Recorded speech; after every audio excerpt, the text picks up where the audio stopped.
Ohio State UAP, what up, man? What's up, man? What's up, Astral? How you doing, brother? Chilling.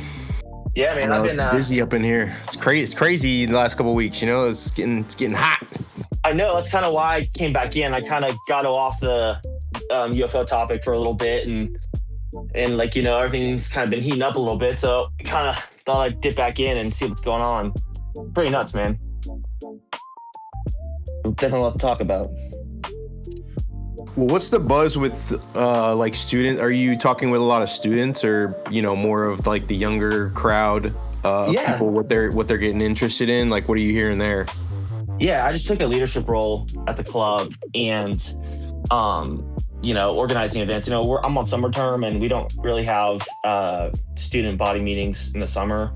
But one thing I have been focusing more of my time on is kind of uniting the professors, like the scholars. There's actually like a decent amount of scholars at OSU who engage in the UFO topic, like write papers on it, like academic papers. Like Sean Prichnuki, Dr. Prichnuki is a aviation safety guy. You know, he's like a PhD, and you know, he writes on, you know, kind of safety reporting guide and stuff like that. And then we have, you know, Professor Alexander Wentz, a political science, you know, PhD, and he writes on national security and how it relates to UAP. And then we have Dr. Brown, who's more philosophical and theological, and a couple other professors in the religion department, Brent Eckert, and just trying to like bring these people together. We have like meetings between them.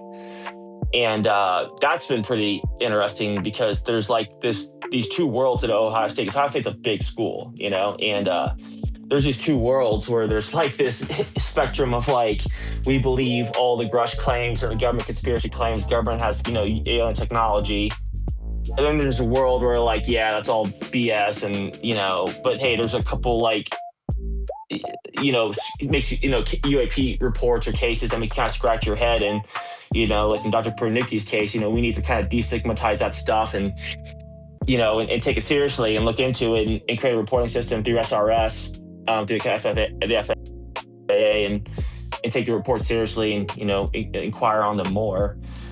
So uniting those two worlds has been pretty cool, and, you know, and kind of seeing the difference, and everyone's kind of getting along, which is great. It's kind of why I like to come here, because this is a good space to kind of have, you know, bring in both believers and skeptics and kind of hone everyone's, you know, kind of thought process on this.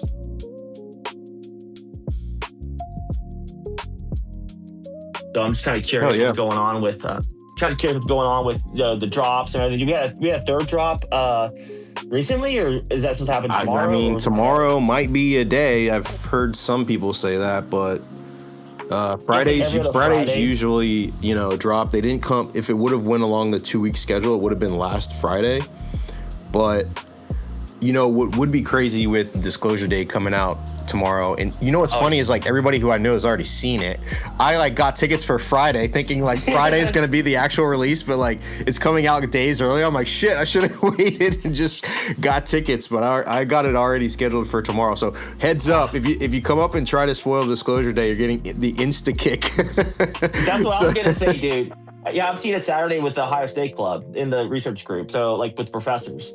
So if anyone spoils it, I'm gonna be upset, because I hear it's pretty good. I don't want to spoil it, but Eric Davis disproves everything at the end. Eric Davis is in the. No, I'm just kidding. You know, I appreciate what you're doing, and more people are going to be considering this topic, and I'd love to believe that this stuff gets embraced in the future, and if it's more acknowledged, that there'd be a section on the news, because there's so many different things associated with it. There'd be United Nations panels, there'd be, you know, global research on different aspects, because this stuff branches, you know, from the extraordinary to the mundane to hard science to, you know, the physics and implications of the unknown. I think it's the possibilities are pretty wild, you know.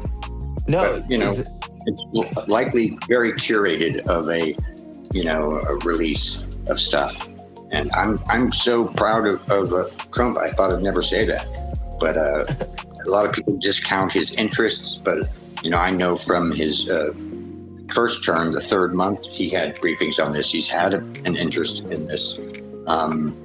Even when he had those classified documents at Mar-a-Lago, there was some WUSAPs very extreme technologies. It could have been, advanced exotic, human systems, but, from my interactions in the show I did with Grant Cameron, his first term, and this person who was in the White House staff, very interesting about his interests.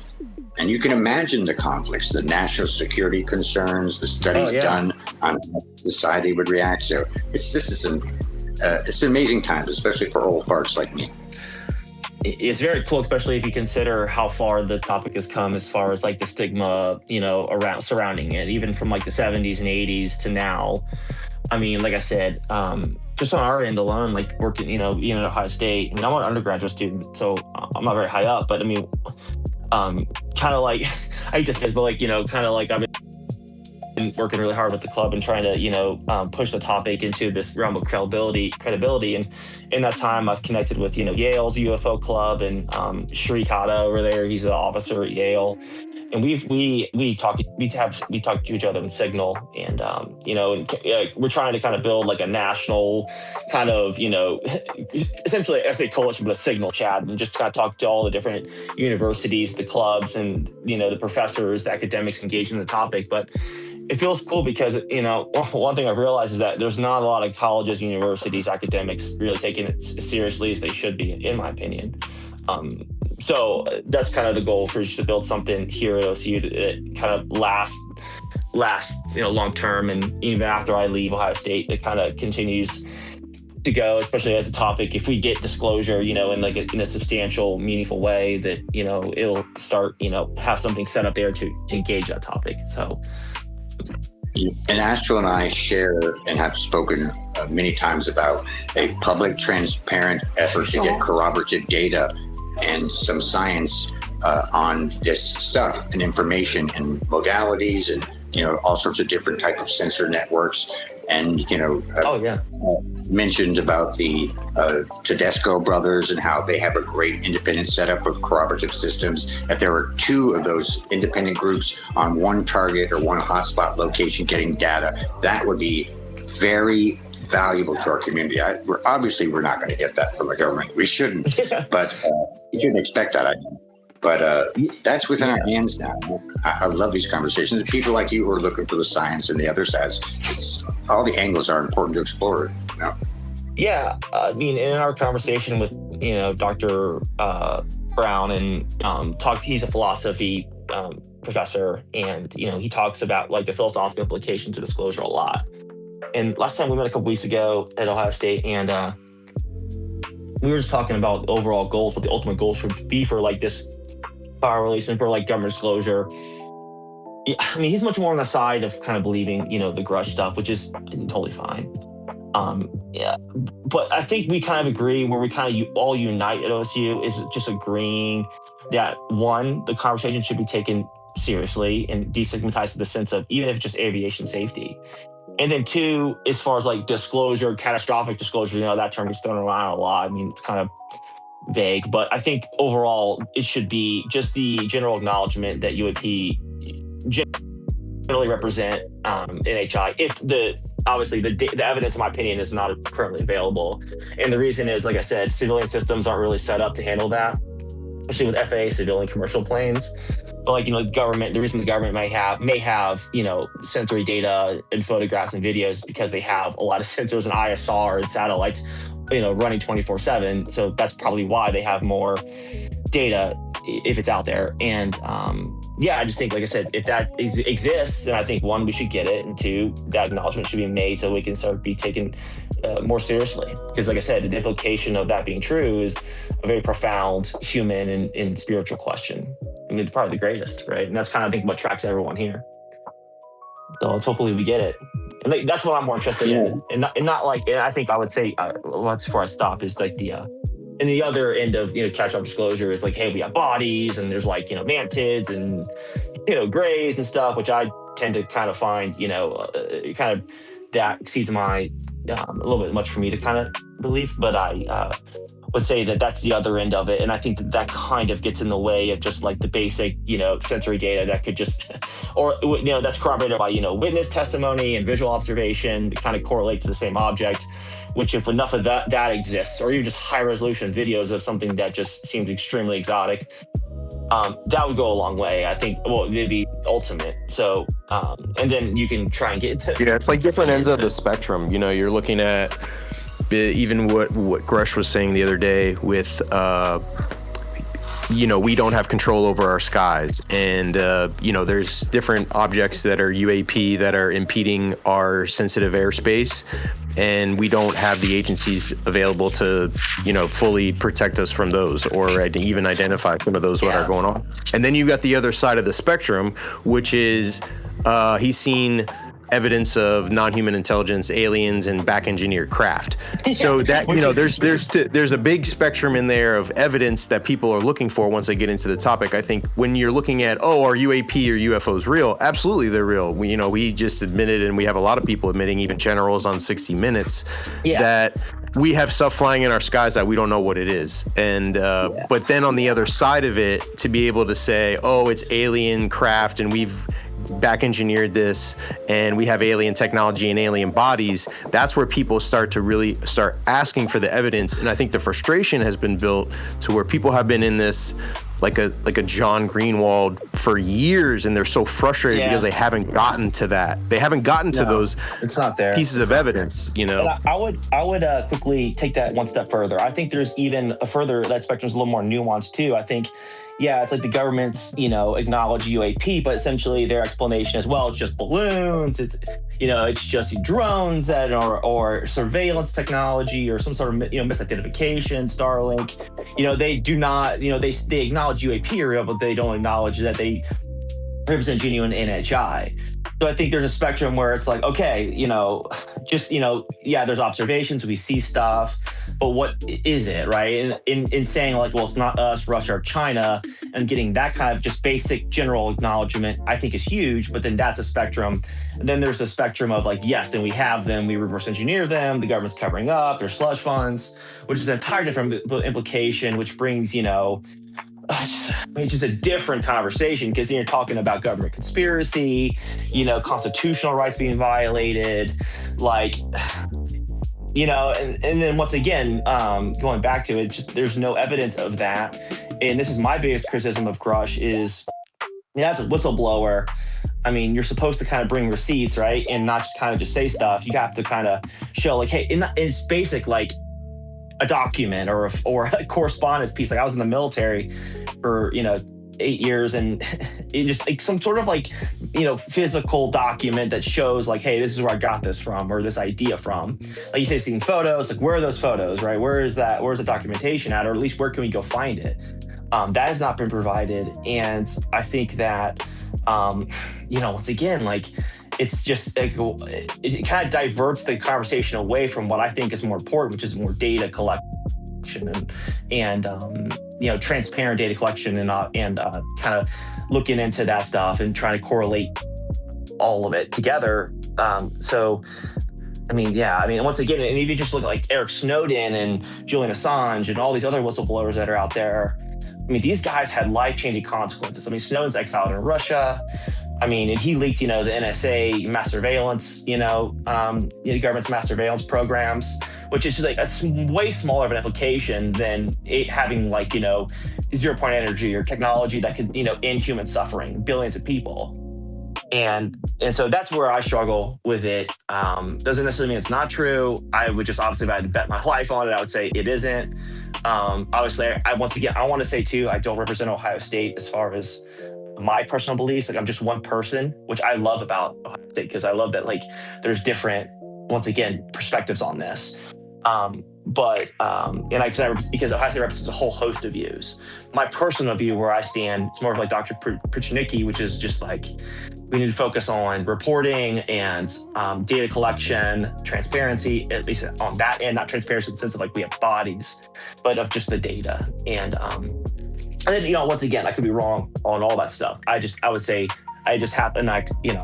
this to all the professors at Ohio State. It's just, that is my biggest, I would say, criticism on like, the Grusch claims. Appreciate that, bro. I know, buddy, you've had your hand up. I want to also welcome up Sarah Beth that's jumped up, and then Anomaly as well. What's up, guys? Buddy, do you want to jump in, or I know you wanted to. Really quickly. I think we don't know the information and what people have been allowed to say, and we are not, permitted to have stuff that may, have cross sections with national security interests and all that. But an aspect that I think there's many aspects that are important is, historically, phenomena has represented like this emerging understanding of new transformative science. We can go back through so many historic, science discoveries that show that, from Brownian motion and, understanding of, molecules and chemistry to the atomic age. And I think this is, the implications could be super extraordinary. And, phenomena has great mysteries worthy of investigation.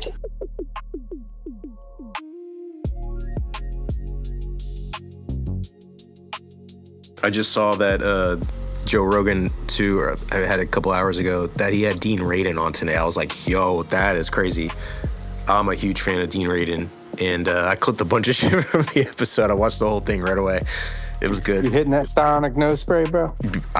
You know what? I'll hit it.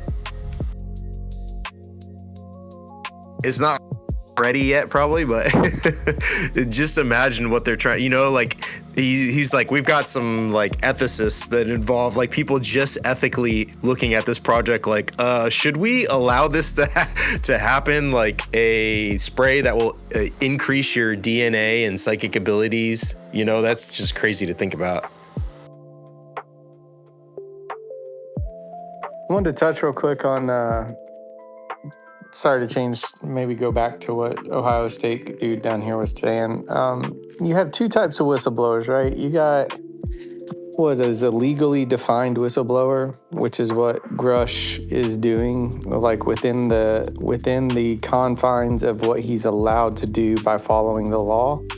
And then you have the consequential type of whistleblower, which would not meet the legally defined criteria of whistleblower, like Snowden or some of these other guys, right? That decided to go outside of the bounds of the law and break the law to do what they did. Now, it's up to everybody to decide, how they feel about that. But, it's a personal choice for anybody that makes that decision to be a whistleblower of what they're willing to risk. And you shouldn't condemn a person for trying to follow the rules, And I think that's important, right? Grusch might not be like dropping all the evidence that he has, because he's following the rules, versus Snowden, who threw it all out there, and said, fuck it, I don't care about the rules, this is what I'm going to do, right? You can't judge a person for going one way or the other there. Both of them are consequential, both of them are good that it's happening, but it's two sides of a different coin, No. So anyway, that's all I got to really say about it. I'm able to respond to that just really quick. Yeah, I mean, dude, I totally agree. And once again, I want to be clear. My skepticism of Grusch claims doesn't mean I criticize his character or who he is as a person. I'm sure he's a great guy, great family man. Like that's, a completely different, conversation. I know some skeptics go as far to criticize his character, which I think is kind of out of bounds in my opinion. Flawed. And you're right. And yeah, there's two flat sides of the coin. Whistleblowing is, it's especially if it endangers American military personnel or sensitive operations, like that's where I think whistleblowing could get a little bit, immoral. I guess like I'm thinking out loud here, honestly, too. It's that I guess I would ask when, then exactly, didn't Grusch get invited to a skiff to show, document his claims, that then he wasn't invited to kind of go to Arrow, which I think Arrow's kind of like Project Blue Book, debunking kind of thing. I think that they kind of a front-facing, distraction from the conversation or something, just spit out there. So I'm not a lot of confidence in Arrow, but again, I think he was invited there. I heard his lawyer, maybe told not to go, but I think he's been invited by Luna and just other, he works for Burleson. And so have they seen, even Burleson has said he hasn't seen anything. And I would imagine working with Grusch, he should be privy to that information. I don't know. Burleson's tune has changed. Like, well, you can go back to, I don't remember exactly when. It was maybe in the fall of last year when he was in one of these spaces, and he had really sort of said that he hadn't seen much of anything. And then you fast forward to maybe late winter, early spring, and then his whole mentality and tune changed. But that's also coincided with him hiring Grusch onto his staff. You know, and there's no telling what he has told them in the confines of a skiff that we aren't aware of. We just don't know, right? Yeah. We just haven't heard it. Yeah. I mean, I'm not sitting here saying that what Grusch is saying is like. I was talking about this morning, right? When he was talking at the Capitol, right? He said that part of what he saw during his investigation was foreign intelligence about the US's crash retrieval program. And then intelligence, so he said that, and then he also said intelligence about the US's crash retrieval program from domestically. So if you think about that, right, like that does allow you to start thinking or start questioning, like if I were in his shoes and I were looking at what he was looking at based off of what he said. He said, I saw foreign intelligence about the US's crash retrieval program. Well, that right there. And then he also said that I saw domestic intelligence about our own crash retrieval program. So does that mean, like, you don't know if that's created intelligence to fool an adversary that got back to him, or if it was actually like a legit program, right? Maybe he was able to discern those things too, right? Yeah. But those things piqued my interest whenever he was talking about that, because it was very this topic is filled with disinformation for whatever fucking reason.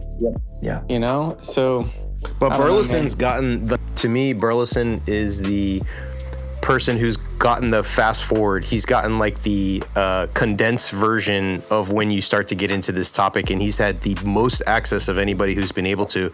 The one thing that's been most interesting to me is he's got Grusch as his personal advisor, but he still is steadfast in saying, I haven't seen the receipts. I haven't seen actual evidence, which has got to be the most frustrating thing, because he's got Grusch in his office. So I wonder how those conversations really like Burleson asking like him all these questions and Grusch being like, well, I don't know, I can't answer that. Or is Grusch like really answering the questions and being like, how the fuck do we get people in here? That, like, I think Grusch is trying to get, like, both of them are working together. This is what I think they're doing. I think both of them are trying to work together to get people on the record, like to get people to come in and testify under oath and to actually come forward. And they're having a lot of difficulty to be able to do that. Yeah. They tried to get McCaslin. You know, we know that he was going to be called as a hostile witness. And to Desmo's point, others have spoken about the program is so large that it is a national security threat, and foreign intel might be looking into it. Even if you just take the most mundane, the Black Project stuff. Even Lou Elizondo said that early on, and although he's not the most credible person, but many others have said the same thing. So that's interesting. Of course, that shit would be a top, intel desires. Yeah. Well, let me throw it to a couple people who jumped up. I know Sarah Beth, you jumped up as well, and then Anomaly had their hand up, and then Patrick jumped up as well. But Sarah, did you have anything? I just wanted to chime in because I literally just got back to the house from watching Disclosure Day. I didn't know if anybody else had gotten to see the movie. Oh, if you do any spoilers, I'm kicking you right now. I'm seeing it tomorrow at 11. So drop her down. No, it was good though. I really enjoyed it. I thought it was really actually pretty well done. Super like. It could have been more aliens, but me and my girlfriend both agree we could have seen more screen time. You guys are getting you fucking scratching the edge. Yeah, hold on. You scratching the edge. It was emotional and it was good. I liked it. All right, that's all you got. That's all you got. I don't know why the Rotten Tomatoes was so bad, but yeah. Drop her down, Astral. Thank you, Sarah. That was too You're much welcome, already. guys. Yeah, thank you though. Anomaly, what's up, bro? Yo, what's up?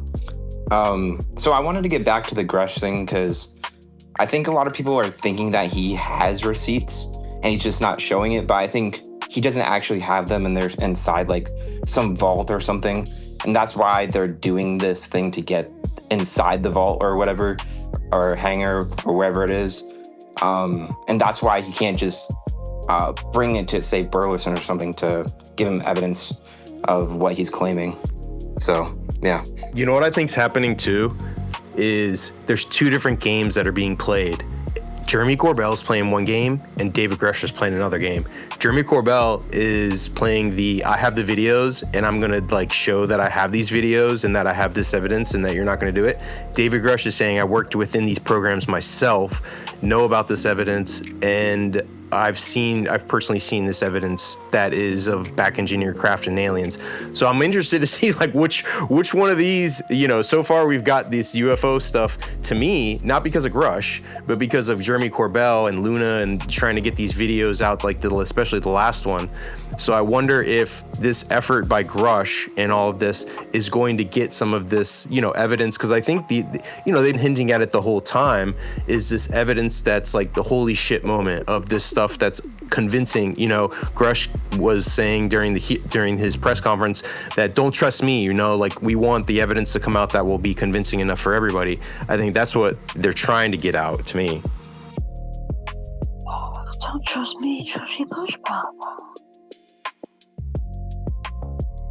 Oh God, what did you do, Desmo? Oh, my bad.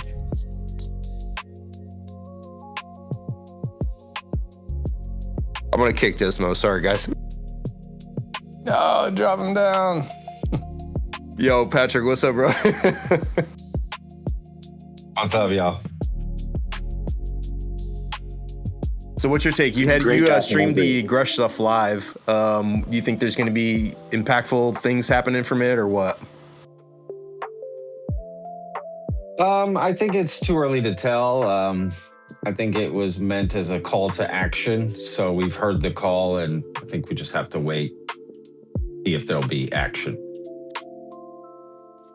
I don't think you guys are going to get anything because if you get a piece of it, it means you get everything. And there's no way they're giving you everything. I mean, didn't Stephen Miller call Burleson or something? I mean, that could be like something. I don't know. I think this is a plea for Trump. Somebody was saying in the comments, they were like, Trump's involved in this. I'm like, yo, to me, Trump made one tweet. He answered like 5 questions. And then he co-opted the topic into aliens.gov and then shoved off all of this into the Department of War and was like, yo, y'all take care of it. I don't think he's involved in the topic, but maybe I'm wrong.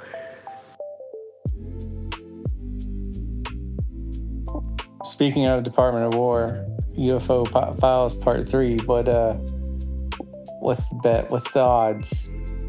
Just putting money down for a tranche dropping tomorrow, that third tranche. For the third tranche. But it doesn't matter because they said, Luna said the meat and potatoes has already been served. So really, we'd be getting some shit dessert, it sounds like, on the third tranche of files.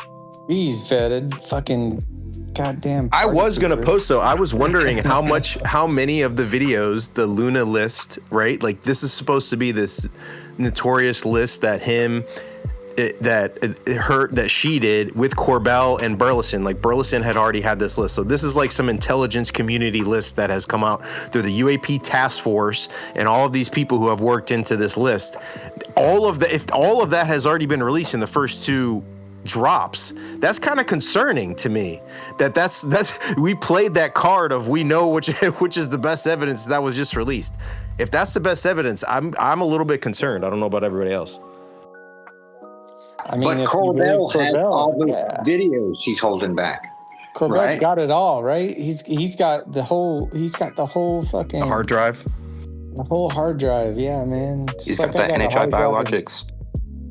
Got a hard drive of Bitcoin that I bought in 2010 floating around. That's catastrophic disclosure when Corbell drops when he digs that shit up and fucking posts that again.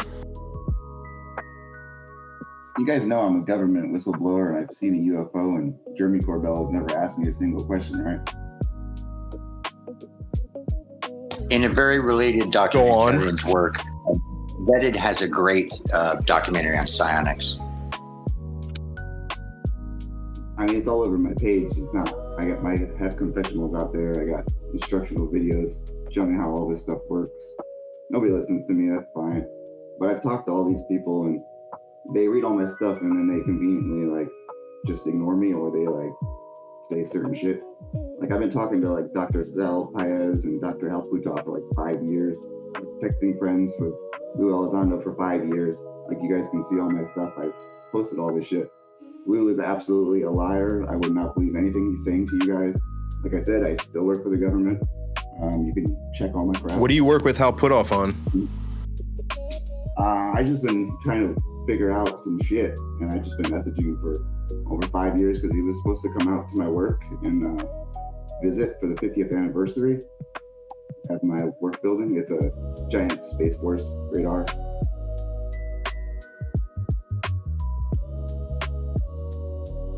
So you work in the Space Force? Yeah, currently, right now I do.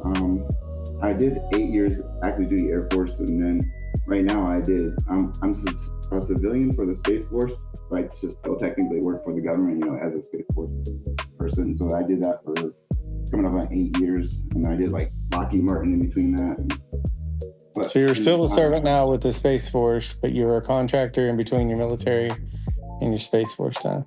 And you said you saw something? Yeah, in 2017, I saw when I was at Herbert Field, Florida, the Air Force base that I worked at for the last 8 years. I was at active duty. I was comm nav, so I worked on aircraft mechanic. So I knew everything on that base, like aircraft wise. And then I actually worked for Lockheed Martin doing simulator technician stuff on that base. And then I was just coming in 1 minute late for my night shift. And that's when I saw the black triangle above me. And I was terrified, of course, and just acted natural. I mean, my story's out there. I'm going to butcher it right now, but I reported to Arrow. I talked to Dr. Kirkpatrick and all these fools. He definitely is a shill also. He does not care about trying to figure out what's going on. He just wants to know what you know when you report stuff. So, all right. So wait, let's back up. Let's back up. Let's go back here a second. So you were in the Air Force, and while you were active duty at Herbert Field or Contractor 1, right, you saw a triangle. Now, I'm assuming that you've maybe heard Dylan Borland's claim about seeing a triangle over an Air Force base up in Virginia, Langley specifically. Hey, you've heard his description of it, I'm assuming. I would hope that you have. Probably, but I don't pay attention too much to the names. I just barely been paying attention to this UFO stuff, to be honest. Well, I would be really interested if you could go into more detail about what you saw with that triangle. Like, was there any defining features of it that were other than just black and whatever? I can tell you exactly what I saw. I mean, I'm an open book. I just didn't want to step on this or anything, but all my stuff is already out there. That's the only reason I was trying to be coy, so you guys could go look at it and not. No, I'd like to hear it from you. It'd be great. Astral, is that cool? For sure. I literally don't even know how this works, so hopefully I sound okay. This is my first time ever even doing it, so hopefully. No, dude, feel welcome. I mean, we're chilling. This is just a space. We're gonna be here for a couple hours, man. So yeah. It was never anything great. So if you go to my page, I have pictures of it and stuff, and you can see it. It was literally, I was just running 1 minute late to my Lockheed Martin job. I worked midnight at night shift, so I was just zoned out, and all of a sudden I just had this flick inside my head. It felt like somebody literally flicked the inside of my skull, but it was in the upper front left side, and it was like a flick to look up, and it felt like if somebody rubs a balloon on your head and then slowly pulls it away. And I was like, what the fuck was that? So I looked up, and that's when I saw in the 3 plasma glows is what I know them to be now, but they were orange glows. That's what caught my attention. And then I realized in the center of those orange glows, it was darker than the night sky. And I could see that the darkness actually went beyond where the plasma glows were. So so I could see that it was actually an equilateral triangle because I was almost directly underneath it. And while it was, sorry, I'm butchering my story because I told it so many times, but while I was driving, I tried to maintain the speed because I didn't want it to know I was there, but I put my window down to like try to see if I could hear anything. I didn't hear anything except for the gravel of my tires crunching under the ground. So it was like sound dampening basically. And while it was doing it, it was just sitting there hovering perfectly. It wasn't going up and down or left or right at all. It was just slowly turning the front of its triangle tip on the flight line. It was going from the right to the left. And I always say it would kind of look like somebody turned on the air hockey table. So it was like just very, very slowly just turning to the right. And as that was happening, I was essentially driving underneath it, and there's a bend in the road. You can see on my own page, I posted a picture of it. So I could see underneath it that it was literally turning, and it was like a perfect equilateral triangle. But I couldn't see any antennas, I couldn't see any thrusters, any engines, any of that shit. So I was, like I said, I was communications and navigation on that base. So I know like all the radars, I know all the antennas and all that kind of crap. There was literally nothing at all. It was perfectly smooth. It was like dampening, like, but now that I know, like I've researched this for so long now, I got like videos explaining the patented tech and all that crap, but I won't go into that now, but I just want to tell you what I saw. And then, so I straightened back up from that little bend of the road just to make sure I wasn't going to crash. So this was probably maybe like 10, 15 seconds worth of driving. And then I looked back and there was nothing there. And I looked back with my actual eyes and there was nothing. It was gone. I was like, what the fuck?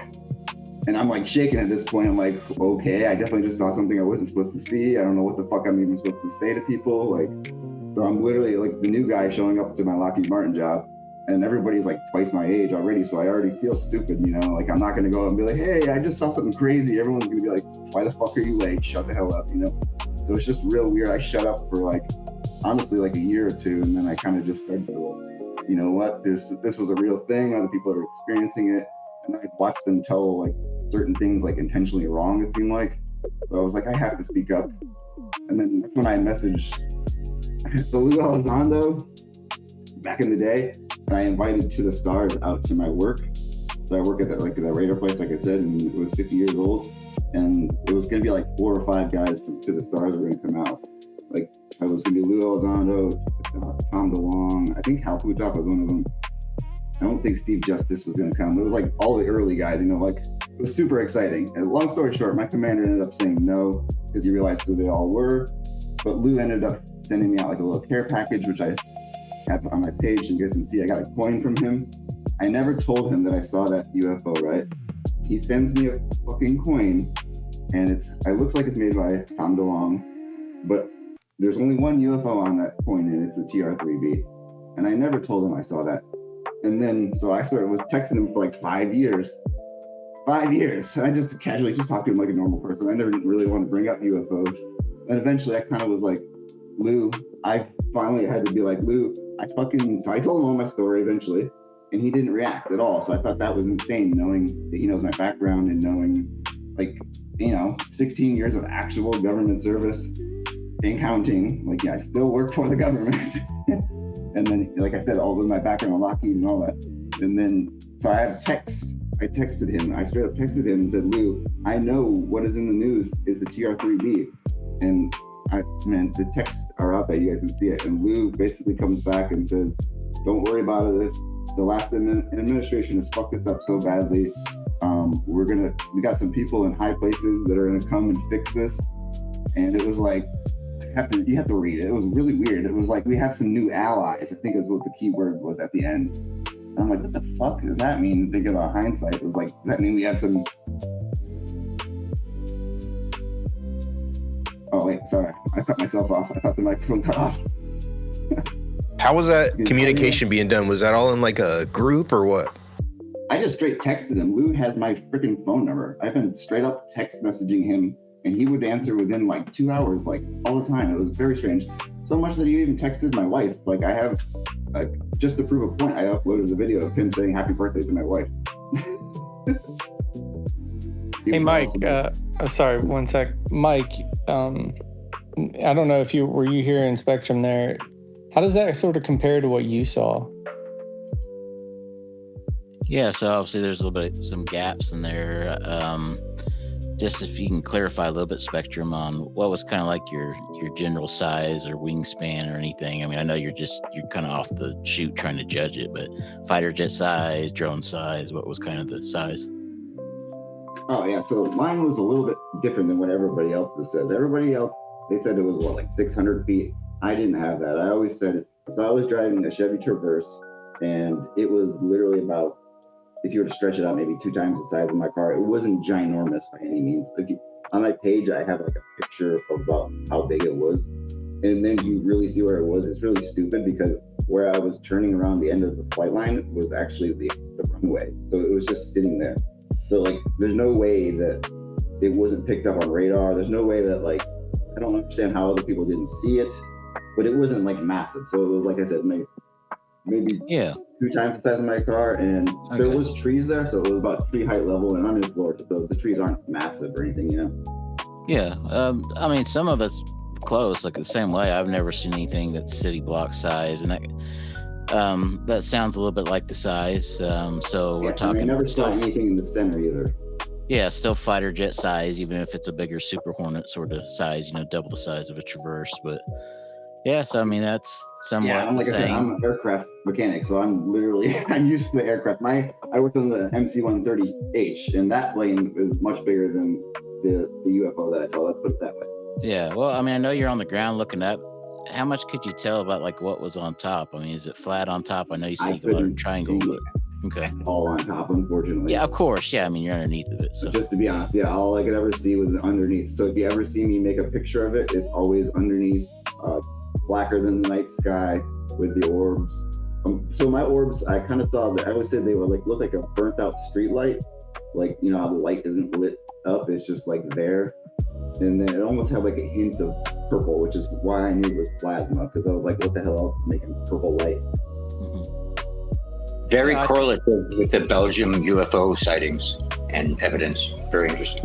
Thank you for sharing. The whole time I never lost sight of those 3 lights until it was gone. That's what messed me up, because I know, like, if you see it, of course, I think that was because I was underneath it though, because you can easily see it distorted from other angles, I'm sure. Maybe see 1 orb or 2 orbs and no orbs, of course. Yeah, I mean, again, because, in fairness, how much does a person see from the ground and different things? It's hard to really tell, but size-wise, it sounds about right. Mine was a little more the shape of, like you get into the F-117 where you have that third kind of triangle sticking out the back. Again, I don't know, how great the lighting was or not. And mine funny was. You said sounds about right, because that's the exact same words that Chris Mellon said when I said it to him.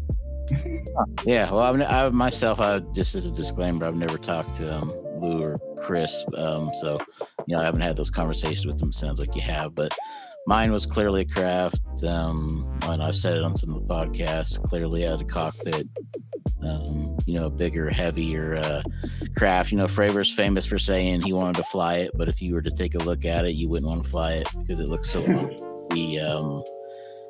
like a death trap. It's just front heavy, top heavy, sort of craft. So I guess in that way it's different, but some of what he's described about where it was at, tree height, kind of turning like an air hockey table. I mean, that all kind of fits with me. Yeah. That's what I was thinking whenever he was describing it. And it's interesting that that you saw it over an Air Force base in the same vein that Borland said he saw his over Langley. But he described it differently. He said that the skin on it was like, I think it said it sort of like had a sheen or a shimmer to it as well, even though it was black. I don't know, maybe someone else can remind me on that. But I could see it trying to make it darker, like it was trying to emulate the night sky, but it was not doing a good job because it was pitch black out. Like I could see it it was doing something. You know what I mean? Like I could see it was like, but I know with the tech and all that crap, because I've researched it, you can essentially change the luminosity of the metamaterial by changing the electricity.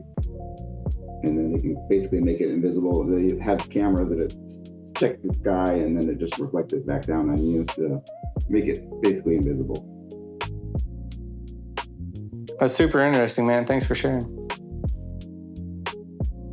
So yeah, I've just been being autistic as hell, and for like the last 6 months, I've just been using AI to figure all of this out. Some of it is probably illegal and things that I shouldn't be figuring out, but whatever. Yo, everybody go ahead and like and share the space. Appreciate everybody for jumping up. I just saw that whistling mic. You had me blocked. So, I don't know. Change that maybe. That's weird because I can hear you. But yeah, I'll see what I can do here. What'd you do, Astral? Yo, Astral being Astral. The enemy of disclosures are up here, you know? Me and Desmo. Got it. All right, now everybody can hear the secrets, right? Oh, the one thing I was going to say though, so the thing about the base that I saw it at, it's the Air Force Special Operations Command's headquarters. So like Secret Squirrel headquarters for the Air Force. I feel like that's probably relevant. And there's a shit ton of Lockheed Martin, like all over that base. And then if you start looking into that area, it's right next to Eglin Air Force Base, which is the largest Air Force base by land mass in the entire world, I believe, if not the United States at least. And yeah, there's just a lot of really sketchy stuff in the area. Well, I mean, one of the biggest statements last year was basically Ross Cohart saying that Lockheed Martin, the Tic Tac was Lockheed Martin technology. Like, what do you guys have to say about that? Those released documents, the CL 957. I'm skeptical, honestly, but that's just my You opinion. guys have seen those, right? Can I ask a quick question? I forget your name. Guns. Sorry. You call yourself a whistleblower. What are you whistleblowing on exactly? Well, I mean, just the fact that I saw UFO, but really, I mean, it's our tech. All of this shit's patented.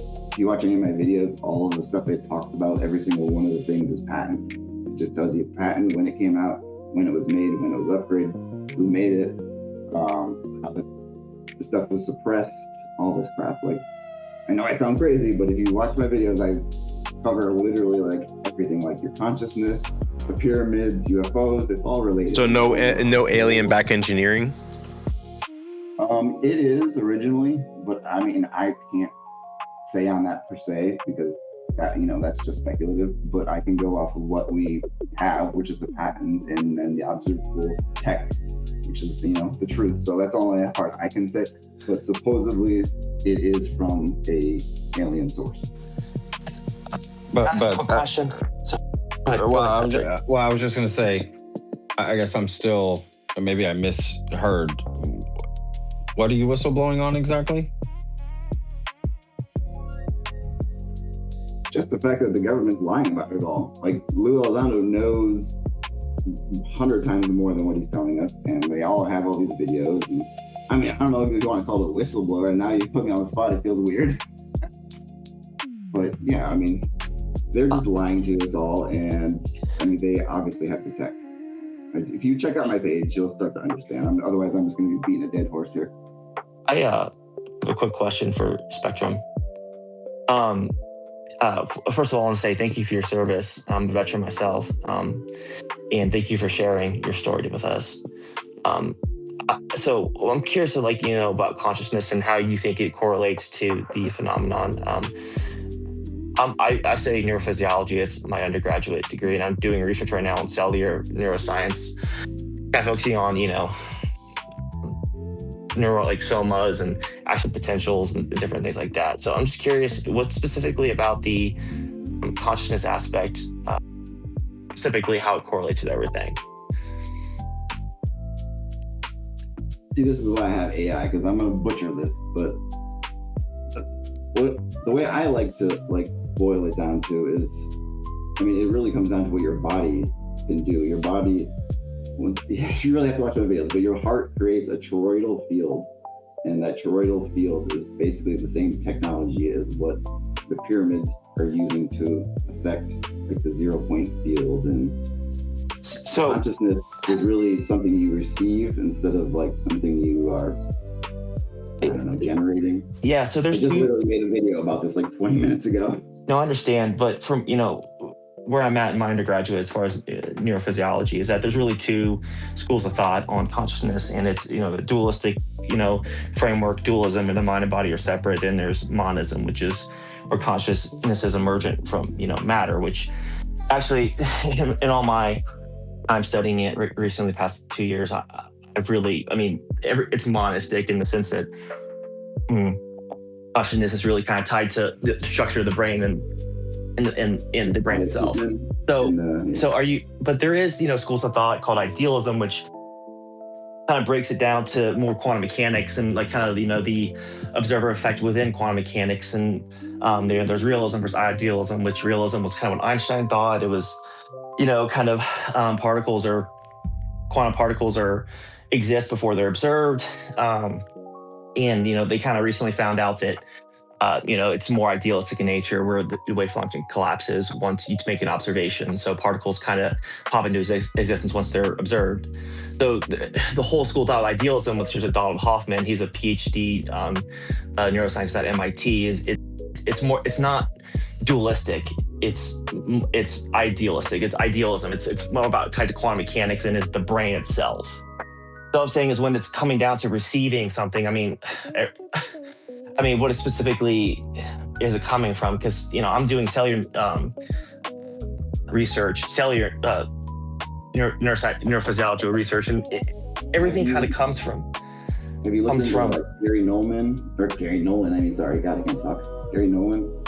He's got a lot of research into the receiver phenotype type of brain. But there's so many. There are so many academics, like high-level PhDs in neuroscience. There's with all kinds of different schools of thought. When people say they don't know what consciousness is, they're just talking about the subjective experience that you feel, right? Because the brain, when we look at it through fMRI and whether it's microscopy, everything is tied to matter.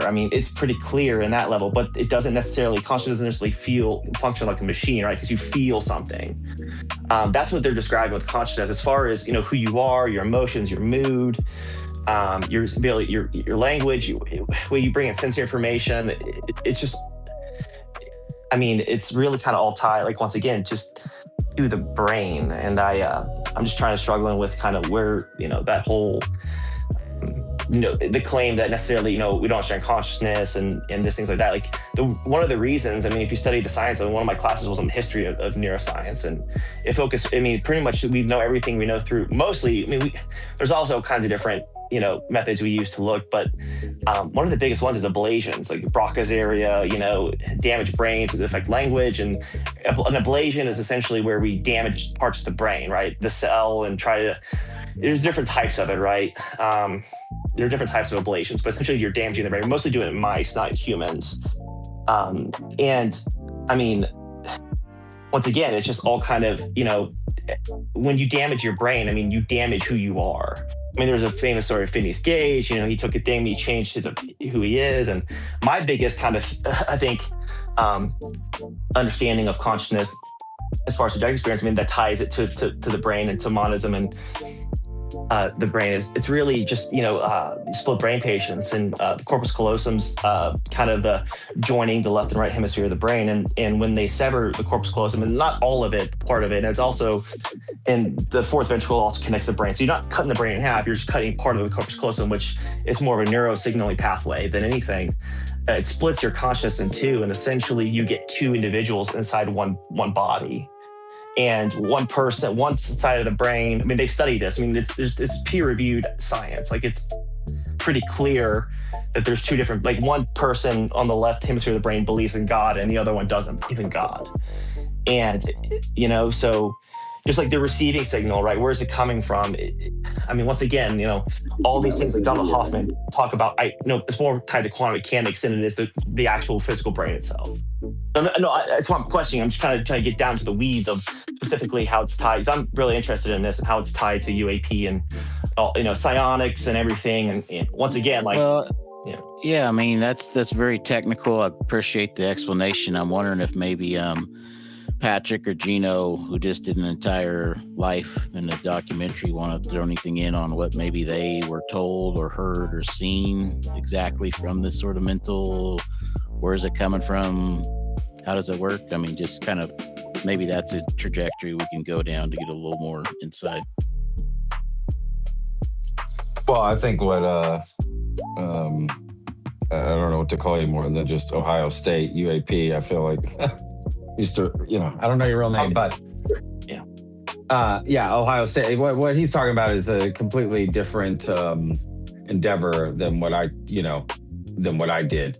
That's definitely the more scientific angle. And he's studying it or whatever. I mean, what we did is just go out and hang out with people who claim to summon UFOs with their minds. What was actually happening? I have no idea. That's a whole different conversation. I wish I had more to add in that particular sense. But I don't know, right? There's really no way to prove in the situation I was in really anything, to be honest with you. So it sounds like what Ohio State's doing is probably a better way to get to the truth about some of that. It's kind of like bridging it though, bro. Like if you look at, like how do you get a UAP or ufology or anything having to do with fucking UFOs into an actual study program within college? If you look at psychic phenomenon, like psi and shit, the last parapsychology degree was Jeffrey Mishlove in like the 1970s. So that's psychic stuff. There's no UFO degree you can fucking get in college. But as soon as you can define ufology as an actual field in which you can study in college, that I feel like is the next step. Like when people are, taking a college degree and trying to study this and taking it seriously enough to pay money to go to a school that's taking it, there's a couple different things, like Princeton had the UAP thing, like if you look at the Dean Radin stuff, and there's Rice University, which has this stuff right now. There's the University of Virginia, which has the near-death experience studies. There's like scattered across, but as soon as like ufology becomes an actual field of study, then people are going to take this shit serious. When you can study it in college, when younger people can be like, yo, I can study fucking UFOs, of course they're going to take that shit. Like when parapsychology was at Duke University, the psychic stuff, it was the most popular field of study in the whole school in Duke University, the whole fucking popular school. The field of psychic phenomenon was the most popular. So I think like once you can actually like look into this and like become part of it, people are then going to take it more serious. Sure, I want to say that's something I've been working towards at Ohio State actually, with Dr. Brown. I would love for there to be, degrees in ufology. I mean, I think that's pretty cool. I mean, obviously it's coming from someone who takes the phenomenon seriously, right? Someone who's more skeptical would say that's, a waste of time and a waste of endowment funds and everything. But I would say that I would love to just get a class at OSU that's just like, more historical and mythological nature, kind of examining just all the history of UAP reports and stuff like that. But I 100% agree with that vision. I think that's 100% where things need to trend. I hope so, at least. But definitely, I mean, and I will say this too, and we talked about this last space I was on. Younger kids, I'm older, I'm in my early 30s, and all the younger generation loves this stuff. I think it's really been popularized by Joe Rogan and different podcasts, Jesse Michaels, D.A. Jones, all these big name podcasters. Patrick here too. But I will say that I think it would 100% be the most popular class in any school, right? And I think it's important to have those, classes where you can kind of go there and have a real academic conversation about it and try and bridge neuroscience, quantum mechanics, just the morphology of UAP reports, and see where it all kind of ties together. I mean, that's science, I think that's a responsible way to deal with it. Bro, you wouldn't believe the question I got asked. So a coworker of mine, it was doing a presentation for interns and college students, and they sent her a bunch of questions for her to sort of answer for this presentation. Sure shit, one of them was like, what is NASA's stance on UFOs, and what technology does NASA have to actually detect UFOs? And I had to go through and like provide like and their stance on disclosure. So I had to go through and provide like the Department of War website for this response to my coworker so that she could have a response, and then explain, you know, how we have observatories, space-based and ground-based observatories and shit that could potentially capture these things, and should they do, it would be reported to like the appropriate authorities. But what was crazy is that a student actually had the wherewithal to actually ask that question to an actual NASA engineer, and I thought it was pretty fucking cool that I got to answer it. But it's gaining popularity, I guess, is what I'm trying to say. 100%. I mean, I think most of the stigma kind of lies with the older generations. But I think the younger generations, once again, I think they're very interested in the topic, and I think that's where things need to go. Well, even so, you think about what like Senator Rounds has said, which is that his office got more calls about this than any other subject. So it is one of them weird topics that really goes the whole spectrum of age. I mean, it's pretty incredible. I think SUNY University still has a class on phenomena, and York College had one in science and aerial phenomena. You know, that's some progress there on some level. Maybe a slightly broader, open approach might garner more like acceptance within the academic community or get approved easier. I don't know. Yeah. One of my buddies, Patrick Dunn, he's doing his PhD at Ohio State in ufology, which I think is a big step in of itself, just even being able to do, you know, a dissertation on the topic itself. He's more, once again, his big thing is how observational reporting ties in with the religions of all across the earth, right? And trying to tie it back, you know, thousands of years. And it's really interesting sitting and talking with him. But yeah, I mean, once again, like, I mean, I think, yeah, once things start to trend towards, you know, this more academic take on the phenomenon, I think that's where I personally think disclosure will kind of eventually come from. But I mean, hopefully we get something in these, you know, files. Wait, so Ohio State, you said you had like a club to do like UFO, was it like discussions, or like did you talk about specific like cases and stuff? Yeah, so it's cases, discussions. I mean, you know, every, you know, university has different clubs, and you put it on, you know, it's just like, you know, an extracurricular activity you put on a resume, or, you know, for graduate school, different things like that. Or we have boxing clubs, wrestling clubs, 2 different clubs, right? Ohio State has a UFO club, which is pretty unique. I don't think most universities have UAP clubs. Like I said, I'm really, I'm in touch a lot with Sri Tata at Yale. We're both officers and leaders of the clubs. And, you know, he talks like most colleges don't even have one, right? UConn just got some funding, they didn't even have one. But yeah, I mean, we have discussions. One thing I've been doing is kind of going outside of the university and trying to focus on, outside of, you know, the student body and network of professors, and trying to create, because once again, like when you get all these university professors that talk about UFOs, it's just like one professor. It's like Gary Nolan at Stanford. I promise you, no one at Stanford takes UFOs seriously. And we're trying to, you know, unify, make sure like a real kind of legitimate program at Ohio State that tackles the UAP conversation. One thing that also is just kind of trying to get some, like, you know, state level funding for it, research funding. You know, Sri taught at Yale, you know, worked heavily with the Disclosure Foundation, you know, Christopher Mallon's organization, and with, you know, Connecticut's legislature, and they passed a bill that allowed us like a state research center at UConn, and Sri was big on that. And we're trying to do the same thing here. I'm taking my time with it, but like networking with, like, you know, different representatives and trying to get like a bill introduced and passed. And it would just be funding for like Ohio State to do like an official research center.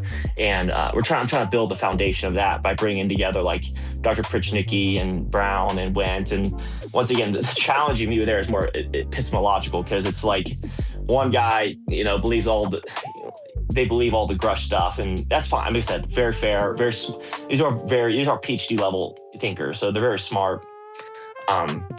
Especially in fields, philosophy and religion tends to get a little bit more. It tends to, you know, deal with those like more weird, or controversial claims, right? But the political science departments and engineering departments tend to like, all right, there's a couple weird reports, let's look into it and not be like stigma, like weird about it, right? And trying to bridge those two worlds has been somewhat of a challenge, but everyone just kind of does it on their shared humanity, like we do here, right? Everyone's human, everyone's, we're all people. So, but yeah, that's kind of it. I mean, I hope my vision, I hope is that every college in America has something like we have. And that's kind of my goal. Yeah, so, with me, I go to a SUNY school right now, and I'm actually starting, I've thought about starting my own like UAP club. I'm not sure how to approach it. If I should just go the students route and get the students, or if I should get like actual like science professors or religious professors or philosophy, or like how I should go about this. If I should just do like study cases or just have like a discussion. Yeah, I think, I would say definitely try and stand on the university's credibility. If you're in school there, build a, student body and then start, reaching out to professors once you're officially recognized by the school. It's hard to build something that's like, outside of, an institution, because the Soul Foundation's out there. It just comes, they've got like even within academia, there's cliques and different groups, you know what I mean? And they're all like, they're all like inclusive and whatever. It's just human beings, but it's harder to do. Dr. Brown is doing something similar to that with the Visible College, which is more open than the Soul Foundation, in my opinion.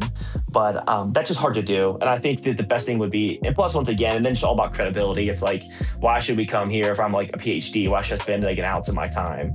Like one thing with Dr. Went, even with Ohio State's club, it's just he's writing a book on UAP. He lectures on serious political issues, and just getting him like, it's like, fingernails on chalkboard, trying to get him to, he joins, he participates, but once again, he's very like busy all the time. And they're very particular with their time. So I would say that definitely it's a credibility issue, and using institutions, kind of name brand to, stand. Shit, just to reset the space. Appreciate everybody for being here. Like and share the space. I'm going to reveal the target here in about 15 minutes for anybody who's doing their remote viewing. Thanks to Desmo and Patrick for jumping up here. We got Paranormal Chris up here too. I want to throw it to Data. They had their hand up. I know All Things jumped up, and then we'll throw it to Chris if he's got anything. What's up, guys?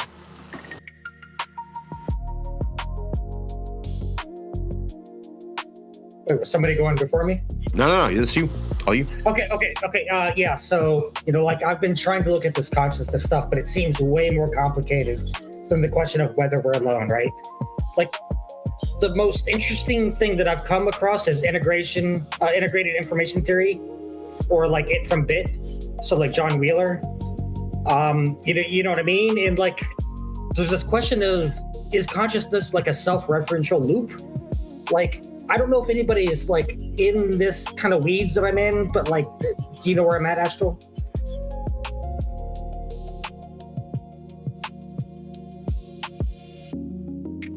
I'm not tracking you, Data. You want to expound on it? So like integrated information theory. So do you know about like the holographic principle of the universe, like that whole matrix idea of reality? So it's sort of like brain theory and holographic universe theory, those kind of things, string theory-esque type. Well, yeah, it's sort of like those ideas of like, when you perceive reality, like that's when it kind of collapses into like a real thing that exists, right? Like, but if you're not perceiving it, so like integrated information theory, like it from bit, like this is kind of like something I'm just coming on. Like consciousness is like way harder than the idea of. So it's like if you're not in the woods to hear a tree fall, does it actually make a noise? That kind of. Right. Yeah. I feel you.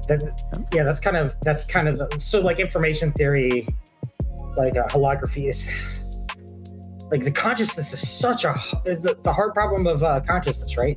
It's just such a difficult issue. Yeah, it's what reality is non-local and non-deterministic, and what that implies is pretty fucking crazy, right? To basically can manifest what reality is by by using your consciousness to bring it to fruition. And they've proven that scientifically. I think there's a fucking Nobel Prize that was awarded for part of this conversation a couple years back. But yeah, it's pretty bananas data. It's a fun thing to spool up on, for sure. I've done my fair share of reading about it. Yeah, just look this stuff up. Like scientifically, like consciousness is like the hardest problem we've ever come up against.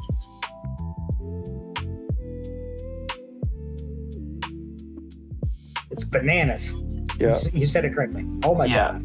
Idealism in non-local reality is kind of been like, proven. Like, a couple, physicists got a Nobel Prize for that a couple years back. Chris, what up, dude? Not much. Figured I'd come in here, saw a couple of whistleblowers were off in here, and then I think one left as I came up. Number one enemy of disclosure right there. No, it's Astral. I'm just trying to get up to his level. No, somebody catch me up on that something guns or whatever. Like, what's his story? Did he talk about it at all? Yeah, he saw Air Force veteran. Yeah, Air Force veteran. I can't remember the base down here in Florida that he said he was at, but Eglin, I think. Herbert Field. Herbert Field. Yeah, he was at Herbert Field, and what he saw was, and he says it's U.S. Tech, classified U.S. Tech most likely, lines up closely with what Borland said he saw over Langley, and lines up closely. I don't want to speak too much for Mike here since he's in the space, but lines up pretty closely with what Mike saw in his experience some years ago as well. I'm not saying they're all exactly the same. Don't take it for that. I'm not saying that Borland, what he saw is factual or any of this stuff, right? What I'm saying is the stories are very similar. Like the experiences are very similar. Is all. One of my critiques of the story. No, let's go ahead. No, I was just gonna say, and I'm assuming he doesn't have any evidence or anything. It's just a story. No. One of the things that stuck out to me, because when we evaluate cases in our little meetings, we always talk. Big thing we talk about, like, is the timing of reporting. Is that typically immediate reports tend to be more credible than later reporting, where it's tended to be embellished or reflected on, or memories changed. Like Virginia is a perfect case of that, where it's just like over 30 years it's embellished, and now you got people going to Congress saying we saw an alien, right? Well, supposedly somebody came out recently with Jesse Michaels and through James Fox to confirm the information, and they're making a big deal out of it. I don't know if anybody saw that. Did you see that, Patrick? Someone high up in the... Actually, yeah, Patrick, you did a video on it, actually, today. What was it? Sorry, I was blanked out. The Virginia shit, where the guy just... Patrick done passed out. Patrick done fell asleep. Dog, it's really late, but no, I'm trying to stay up here. The Virginia thing. Yeah, former Minister of Defense, right, just saying that he thinks the Virginia incident happened. But from what I can tell, and I watched the Jesse Michaels video,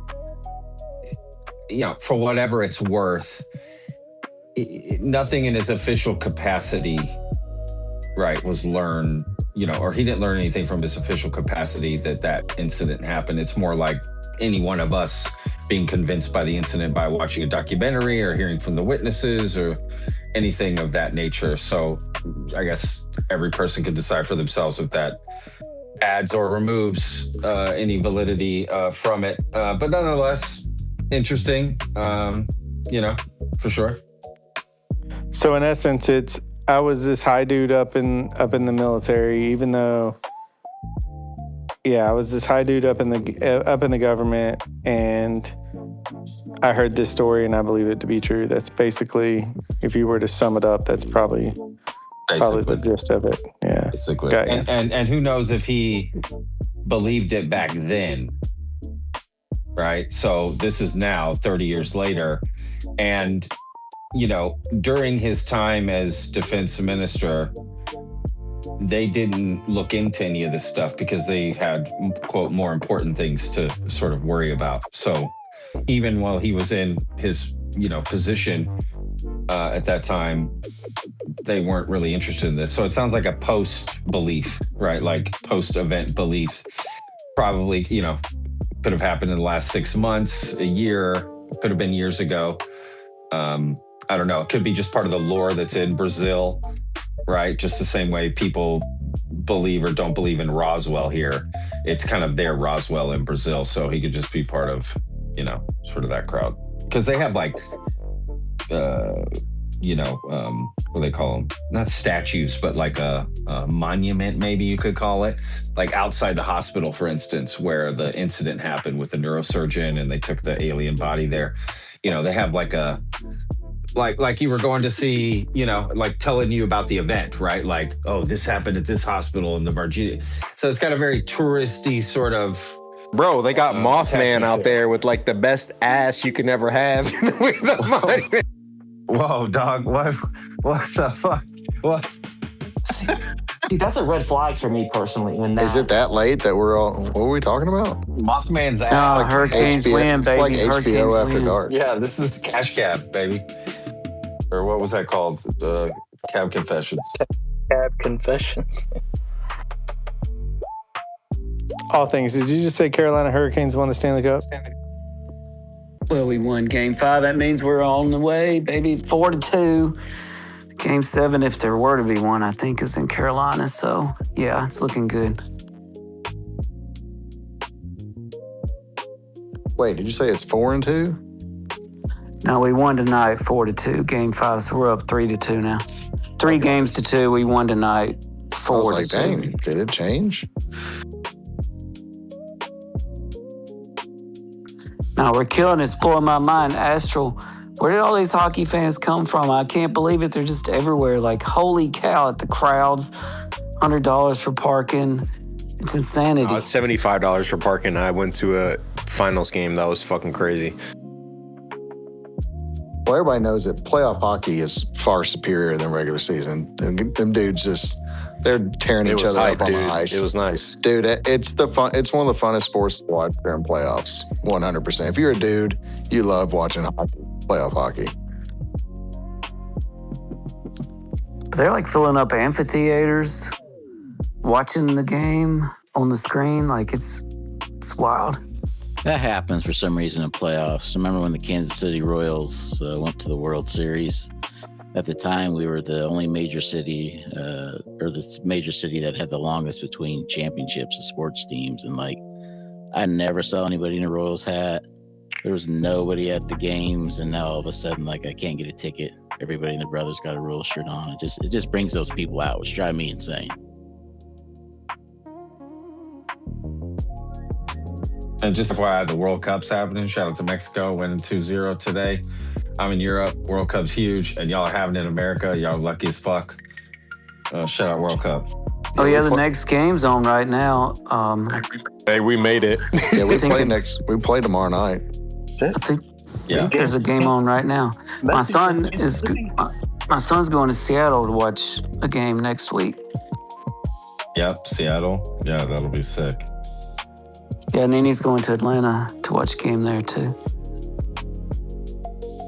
It's the ultimate nullifier when you're like, yeah, we'd kill everybody in basketball and football. Like, what about soccer? We're like, all right, I'll see you later. Yeah, we got a lot of work on that end. Which is wild because the women's team is one of the best teams in the world. But the men's team. They got a good men's team this year, though. And some good matchups for USA of teams they've already beat, like in this first round here. So that's like a good thing. But there's a good team. They got a great coach. I mean, USA's got better chance now than they've ever had. I don't think they're going to win it or anything, but I think you're going to see a strong performance out of them, which is pretty cool. Well, it starts tomorrow night. I think we're going to...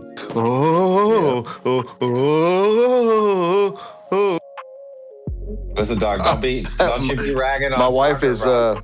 My wife is finishing that Astral. You started it, and she's over here doing it. She played soccer all her life. Oh, she's got to be loving the World Cup then, dude. This is like the jam. I can't get enough of it. I'd spend $50 on a TV package so I could make sure I catch every fucking game. That's pretty die hard right there. Patrick, they got to be going wild over there because Spain has a really good chance of winning it this year. So. No, Spain team's legit, dude. No, soccer here is Wait, Jeremy just came from the Disclosure Day premiere. Can you give us any non-spoilers or I'm gonna kick you? Non-spoiler, how do I want to word this? All right. It is an absolutely batshit crazy movie. That's what I'll say. Drop him down. Drop him fucking down. Not That's saying in a enough. good or bad way. That's enough. I've seen it. It didn't have any Rick Doty, so fucking it's not worth seeing, all right? You know, it's all disinformation, man. No Doty. I saw it too. I heard it was really boring, though. The thing that pisses me off is the clip that's going around right now. Like, that's kind of a major spoiler. I'm like, why did y'all Drop him post down. that clip? Drop him down. Fucking spoil him. Damn it. Desmo, you haven't seen it yet? No, Desmo and me have both. Were you talking about the clip or the movie? Drop him down. The movie. Talking clip. Shit. Hey, you better go ahead and log off, Desmo. You better go ahead and log off, man. I think I'm gonna end this space right now.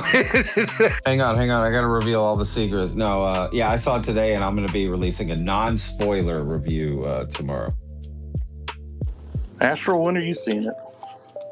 I'm seeing it tomorrow at 11 o'clock. I bought my tickets early, so now I'm pissed that like everybody's seeing it early. I'm like, shit, I could have seen it 2 days early. What the hell? Yeah, this was a work trip for me to see it. I felt like, even though, I mean, I really do want to see it. Do you see my hand? No. Yes, go ahead, JJ. Oh, wait. What's up? Yes, my queen. I don't see it. Shut Hey, up. everybody. Hey, That's All right. better, Grider. Can a woman speak? My God. Go ahead, Grider. Oh, I mean, JJ. Grider, don't Go ahead, my Did queen. you guys talk about Hayam Ashed yet? Oh, God, please. Okay, yeah. Why would we talk Not about your him? God. Everyone's. What? Would Tom say, like, oh, my real God, you know? Yeah, what did she ask? Hayam Ashed. Someone say feet. Why would we talk about him, Okay, my so queen? Uri Geller has a clip out there if no one saw it with Hayam Ashed. And if you know who Hayam Ashed is, you should know. Is that Jaime Musan's brother? No, can you give us a background? Because actually, I don't know. I didn't know the background on that. He's the granddaddy of the Israeli space program. He was in charge of all the satellites and, basically a NASA kind of deal. The Galactic Federation dude, yeah. Mm-hmm. Yeah. Oh, yeah, that's God. He's got to be credible then. Yeah, that's relevant. He said that Men in Black visited him after he talked about that. That's what he claimed. But I mean, it sounds crazy, but who the heck Because knows? it is. Like, I'm starting to think that it's true that this is something to do with crypto-terrestrial. It has nothing to do with extraterrestrial. So, do you think we should have a one world government? Is that what you're saying? I didn't say that. But All I want to know is She does think that, though. Grider. What rank will we go back if we go in the Galactic Federation with us being veterans? What rank you think we start out at? Oh, dude, I would still be an E4, a sham specialist, like all the way, Like that's the rank that I would start at. You'd probably start off at like get my some key. badass sounding rank, right? But me, nah, man, I'd be slumming it. Motherfucking Supreme Commander. God, I can't even believe you asked that question, Chris. No, Desmo, that's you. You're the NASA guy, so you start way up there. Palladium Starseed told me that I am indeed in the Galactic Federation. Yeah, you would be. But you think it's funny. But Thanks. this guy is the head. He is the granddaddy of. Yeah. Are you giving him the title bullshit. granddaddy, or is this like a? Look it up. Look I up got a his little name. context on that for anyone that's interested. And not saying it's really not. Everyone can add their own. I didn't know there was any relevant- context to be had. Well, there's always context. Whether or not it's good or not is a different story. But I think it's important to understand that Hayam Ashed everything he quote learned about the Galactic Federation and what aliens and this, that, and the other, he didn't learn that in his official capacity in Israel. He learned that through the same way a lot of us learn things, which is podcasts, books. That's how he came to all that. And probably How do you know that? He said it himself. Uh-oh. Yeah, he said we need to figure out what space is. We have to figure out what space is before the aliens allow us to do interstellar trade or something. Yeah, space is fake, so. So there's a Greer in pretty much every culture, I guess. All right, can I speak now? No. First, your hand is not okay. Your hand's up. Go ahead, Grider. He's the papoose. Listen, don't be talking shit about Delonda, all right? You know, she got silenced earlier in Paul Vidal's space. You know, yeah, like silenced. All right, so I'm gonna make a prediction now, and there's possibly for the people, you know, for the person up on the if you're up on the stage and you may have been contacted, like you may have you may have an understanding of why I'm about to make this prediction. Just no comments about it, all right? Like just like you don't know shit. I'm gonna predict that they find one of the missing scientists within before the 23rd of this month. Right, I'm gonna predict that. I'm making that prediction right now. I'm not gonna say who. Before the 23rd of this month. Can a woman speak? I mean, can a man speak? Fuck that up. The whole point is, I'm fucking predicting right now, before the 23rd of this month, all right, that they're gonna find one of the missing scientists, and I'm not gonna say who, but just watch, right? There's only like 6 of them left.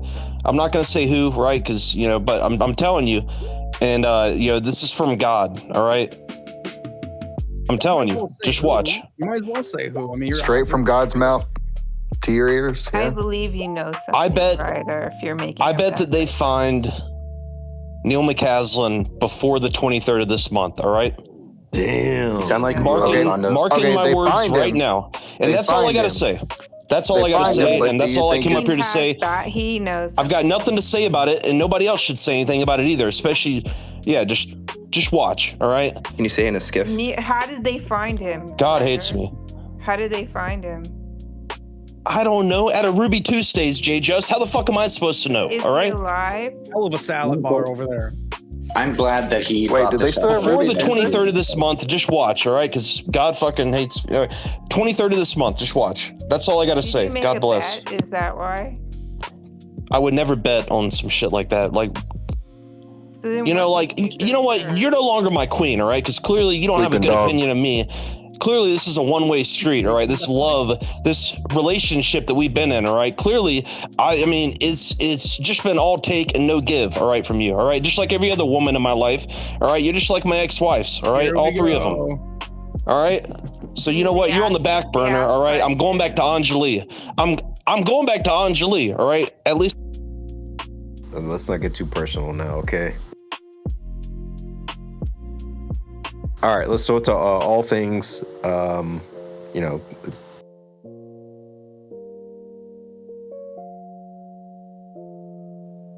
Anomaly Files, you had your hand up? What you got, man? I did, but I was just gonna say how ridiculous Chris's theory is that Jeremy Corbell is a disinformation agent, but I didn't want to go too deep, so I just put my hand down. Well, I mean, the Playboy article, to me, I was like, damn, dude, like, this guy went to contact, imagine being somebody trying to go to cover the topic and contacting the desert, and then you go and, like, are consumed into this Corbell fucking world, and you're just like, what is going, like, how would you interpret that else? Like, that is just, it's bad for me, the Playboy article, what it was. Wait, you're saying me? Me think he's a disinformation agent? Astral, I didn't see it. What come out of that article? Dude, it was that article shit all over Corbell. And contacting the desert. I mean, honestly, the whole thing. He was like, I'm a guy that went to contact in the desert. I just kind of blended in. I did these things that everybody does. He was like, I fell asleep during one of them. which was funny. If he really did fall asleep and was caught snoring, dude, that's hilarious. But yeah, he kind of shit all over Corbell. And then I thought it was interesting how like he explained how Borland and Brown acted while they were around him. What did they say about Brown and Borland? I'm curious. He just basically said they didn't even say anything. They acted like they didn't trust him and were all like weirded out. Basically, it was, I don't know. Like Corbell's got those dudes so freaking strung out and paranoid about everything. Like I can totally see that. Yeah, he hasn't convinced the CIA he's going to kill them. Something, I don't know. I mean, I feel like he's just more of a, I don't want to say grifter, but I guess I don't know what other word there is for that, but I wouldn't say he's like disinformation though. I would say he's just like grifting. I'll tell you this. A nap is what he's doing. I'll tell you this. If there was anybody else out there that had troves of information from sensor data and it was not redacted and it's being leaked out, Corbell probably wouldn't get in trouble.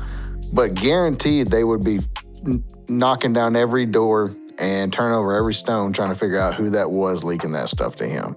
And the fact that he's just able to do that stuff. And then like this latest post where he basically is like blackmailing the government, saying, well, I'm about to release everything if so-and-so, like most people doing that though. If it's not true, then why would he be blackmailing the government? It's like a dead man switch or something that he's putting in. Yeah, but the problem is it's not showing anything. Hold on. Chris, let me. I'm not disagreeing with you here, not this time. But listen to this. Listen to this, dude. Like Corbell says, I'm going to release everything if the government doesn't do it, right? What happened to this whole fucking bullshit narrative that he's been spinning for fucking years about how he has to protect his sources, and if he releases everything, all his sources are fucked? Like, one of these things can't be fucking true, right? Like, if you're gonna release everything, then you're saying you're going to knowingly burn all your sources, or you're just fucking full of shit. One of the two, right? And that's the thing is like, and I've tried to explain this, and I think even you agree. Like, it's not that the objects in those videos are classified. It's the stuff that the sensors and the data that come with those videos that's classified. So he feels like he's doing something, saying, "Oh, I'm going to leak all this stuff, bro." All you're doing is jeopardizing national security. Like, you're allowing adversaries all over the world to see metadata and the sensors and stuff that we're using and the way we're recording, and you're just releasing that to the public because you think you're on your pedestal and you're bringing disclosure to the people because you think something in that video is supposed to be alien technology. And that's the furthest thing from the truth so far. I haven't seen anything, and I'm pretty sure everybody's going to agree that despite the videos that the Department of War, brought out, there might be some things that look odd. But overall, there's nothing that's saying, look, guys, there it is. That's the video. There it is. That's the one saying that's aliens. There we go. Disclosure. None of that's come from Corbell. Most of the time, all this stuff just ends up being debunked when there's enough information to debunk it. But it blows my mind. What I'm trying to get to is like how this guy keeps doing it. I've discussed this with people. How, like, if anybody else, especially with a clearance, was doing this shit, like, perfect example, Jack Teixeira was talking about shit about the Ukraine war, Russia war on a Discord chat, and FBI literally raided his house with like 20 people deep, kicked down his door. Like, anybody else is doing that stuff, it gets nipped in the bud. But for some reason, Corbell is able to just kind of continue doing this stuff. So I'm not saying he is knowingly disinformation, working with the government. But what I'm saying is he might be unknowingly doing this shit to just create free counterintelligence and try to throw people off, especially adversarial countries. Because as you've seen, we had a aircraft over Area 51 that some paranormal investigators shot, that filmed in the sky, the night sky, and stuff like that. Me personally, I wish that stuff wouldn't have got out there. you know, but stuff like that gets out there, and then other countries are like, oh shit, that's what they're working on. Okay, well, here's what that aircraft looks like. It has this figure shape, right? How can we recreate that? What is the effect of that aircraft on sensors, radars, things like that? Like, that information means something. It's detrimental, right? And so stuff getting leaked out there like that is the issue. And that's always been my biggest thing, is these guys are willing to jeopardize things like that because they think what they're pursuing and what they're seeing are UFOs and aliens. That's my issue. So you think that Grusch should leak his stuff then? Since it's kind of no. So people misunderstand me. I don't think he should leak anything, but he's been doing this thing for over 3 years. He's been working for Burleson for over 6 months. Burleson has already stated recently that he still hasn't seen anything that is proof or evidence of, you know, extraterrestrial or whatever. So if Grusch, and then the whole script now is out with Grusch, you know, and him avoiding Arrow. And now it's come out that he's been producer on several of these movies that are coming out. And it's just, it blows my mind that guys that say, oh, you know, my life's in jeopardy, you know, I've had guns pulled on me, people have done this in my house, yet they're willing to go out there and they're be out in the open, and they're all smiles, and they're doing these interviews and press releases and all this shit. His job. Can I finish? Can I finish? So anyways, I don't understand why is Grusch, the stuff that he's relayed, why has nothing come to fruition? The government can say at some point, okay, well, we probably found this thing. They can give a general statement of, well, you know, some claims that this whistleblower said could be accurate, right? The only thing that's happened is so far, and I know Desmond's going to disagree, but so far the DODIG has said, no, there were no reprisals, right? That's the only thing that's come from Grusch so far that's been proven to either be true or not true. Everything else about NHI and Kraft and everything else, nothing has come from it. And so somehow all these intel agencies have not been able to corroborate anything Grusch has said. Why is that?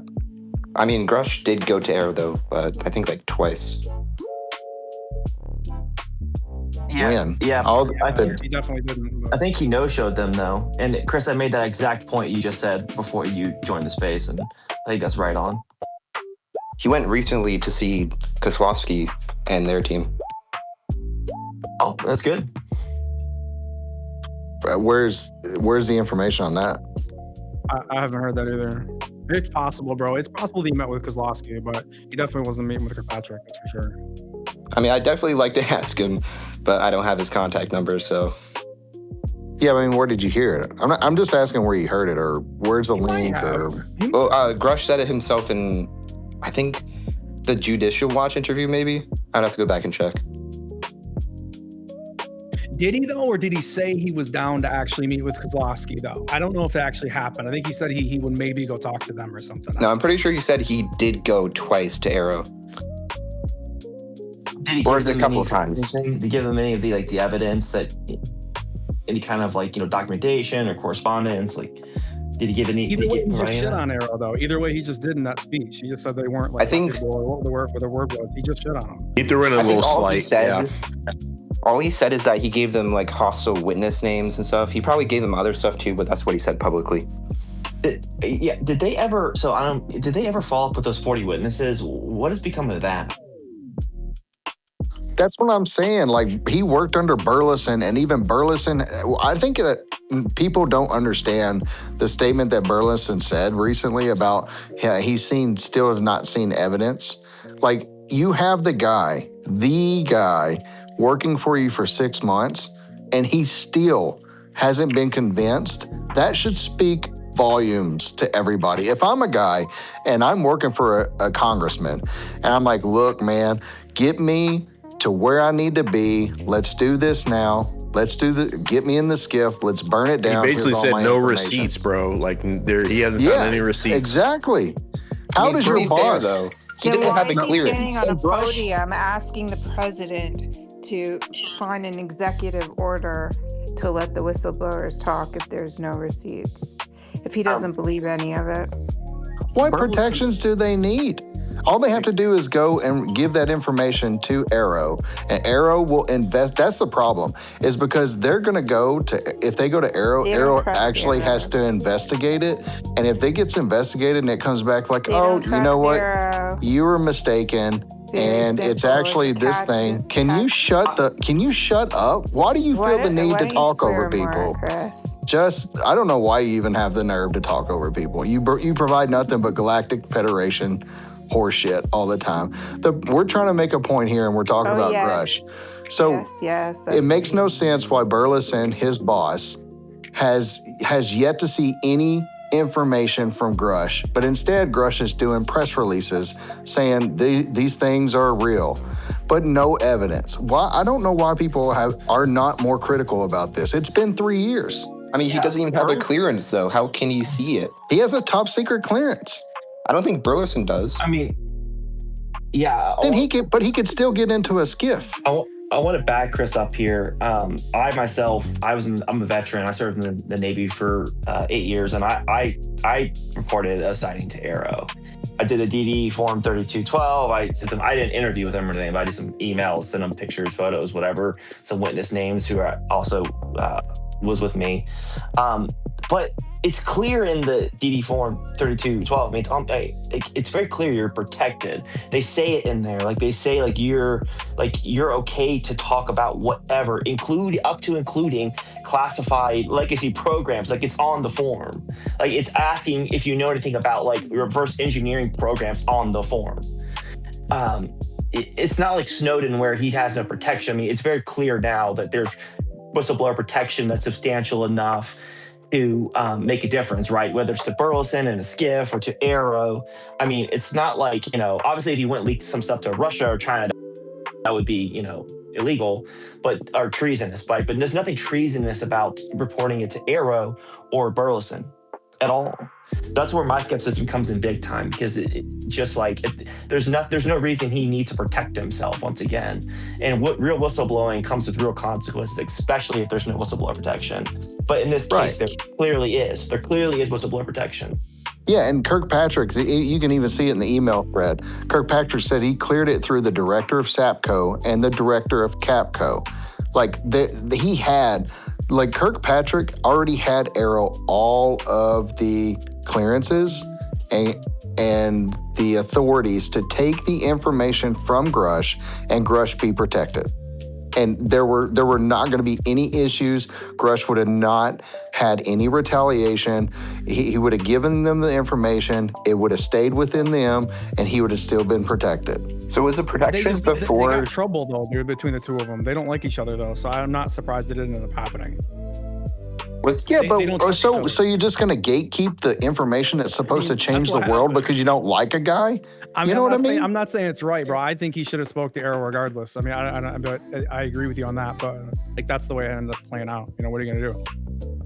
Desmo, if you liked me, or if you didn't like me and I didn't like you, but I had information that would or you had information that would change the world, would you still come to me? Because I have the clearances and the authorities, and my office, we can report that. No. Would you still come to me and say, okay, let's get this information out? I mean, you should. I mean, if Desmo fell asleep. Chris, PSYOP. I would honestly say that, if you had information that would change billions of lives, in suffering, I mean, especially say free energy, right? I think you should die for that. I mean, take a bullet. If the government's gonna kill you, just die. Say it. Go to move. Well, I mean, I can't. Easier said than done, brother. I had this conversation with a buddy about Snowden, and I actually kind of commend him. I thought he did American. Damn, he took it to the next level, Chris. But I mean, it's a fair question, and you might be right. It's harder said than done, sure. Obviously, of course. I don't want to sound naive. Was the protection around 2024? When were they put in?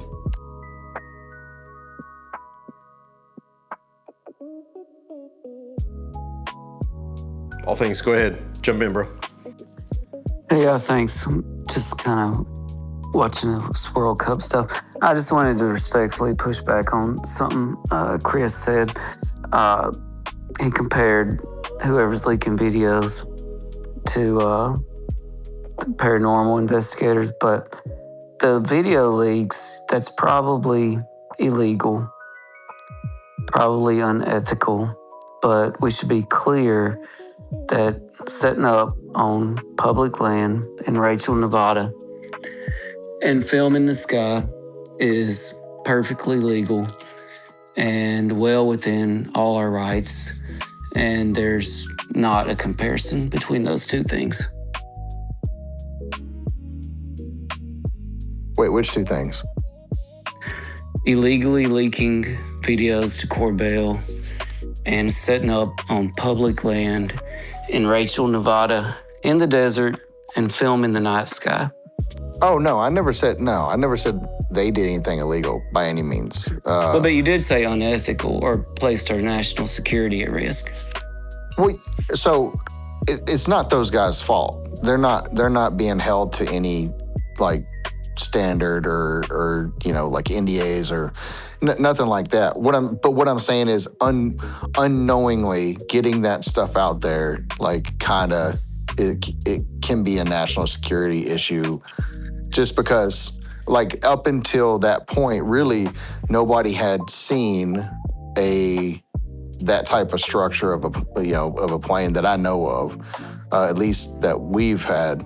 But filming that kind of stuff, just it gets that information out there, right? It shows that something's flying over our airspace with a certain figure, certain shape, and that's never good for national security. But I'm not saying that they're like they don't know, right? They don't know getting that out there that is an issue. They just see something crazy and they're paranormal investigators and like, we got to get this stuff out there, which that's not me comparing them to the people knowingly leaking that stuff to Corbell. I might have misspoke. Again, I mean, that's a very American thing they're doing. They're exercising their God-given American rights, setting up on public land, filming what they want to. They can push it out there all they want to. It's not up to them to keep things in the sky secret. So I think we need to realize that they are perfectly in their rights to do that. Yeah, I don't think I ever said that they weren't. If I did, I misspoke. What I'm saying is like, it just sucks because you don't want that stuff getting out there. Not because it's trying to keep stuff from the American people or anything. It's just, like I said, just protecting secrets and national security is all. Well, in Area 51, you know what? They know they're out there. They know they're out there watching. There's a good chance they wanted it to be released.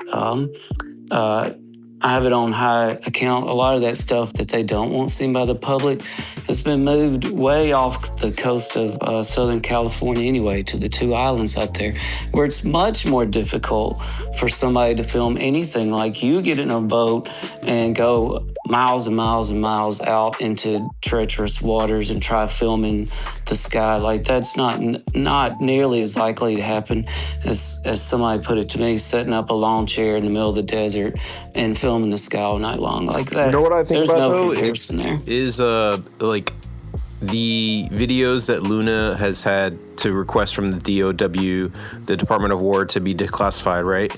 Okay, so we got those. And I asked the dude, Logan Lenville, who was on Weaponized. I saw him at Contact, and I was like, yo, you called me out at Weaponized, whatever, yada, yada. But then the next question I asked him when I was right there at Contact was, has the UAP task force and the people that are working at this seen all the videos already released? And he's like, yeah, those are like, everybody's already seen those. Okay, cool. So everybody's already seen those. Those are the low-hanging fruit. When's the next fucking time that people are going to be like, okay, these are the 10 UFO files that are undeniable, that are the alien bodies, that are the fucking, the Eric Davis one where he's the George Bush one where they're landing on the Eglin Air Force Base, where they're landing on the base and the aliens coming out of the fucking spaceship and they're greeting the Halleman Air Force Base. They're, like when are we getting the undeniable one that everybody is is in the lore and in the back channels saying that they've fucking seen the B-52 video. The B-52 where the UFO's popping up and the guys in the UFO window, you waving to the humans, hey, what's up? This is the aliens. When are we fucking getting those? Next week, stay tuned. So here's the deal. Like, how do we know those things exist? Right? How do we know those videos exist?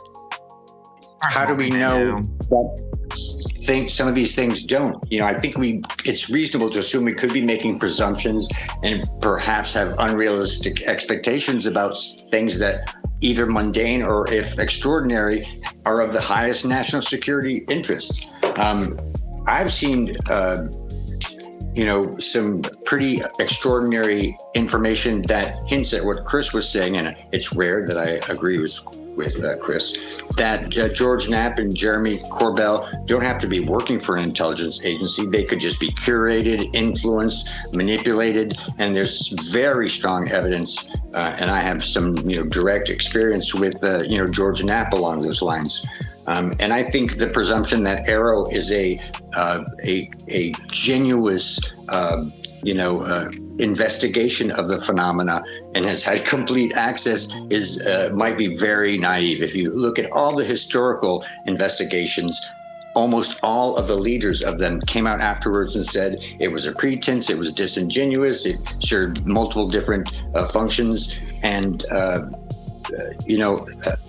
I think to a large degree, this stuff may be curated more than we think. There's more going on behind the scenes for obvious reasons than we think, from mundane national security, exotic technology stuff to other things that we certainly can't deny because we haven't had the evidence. And I think to presume that, Burleson has seen indisputable evidence of things of the highest national security interest, whether you think of exotic technologies or the extraordinary, I think, might be, a naive assumption.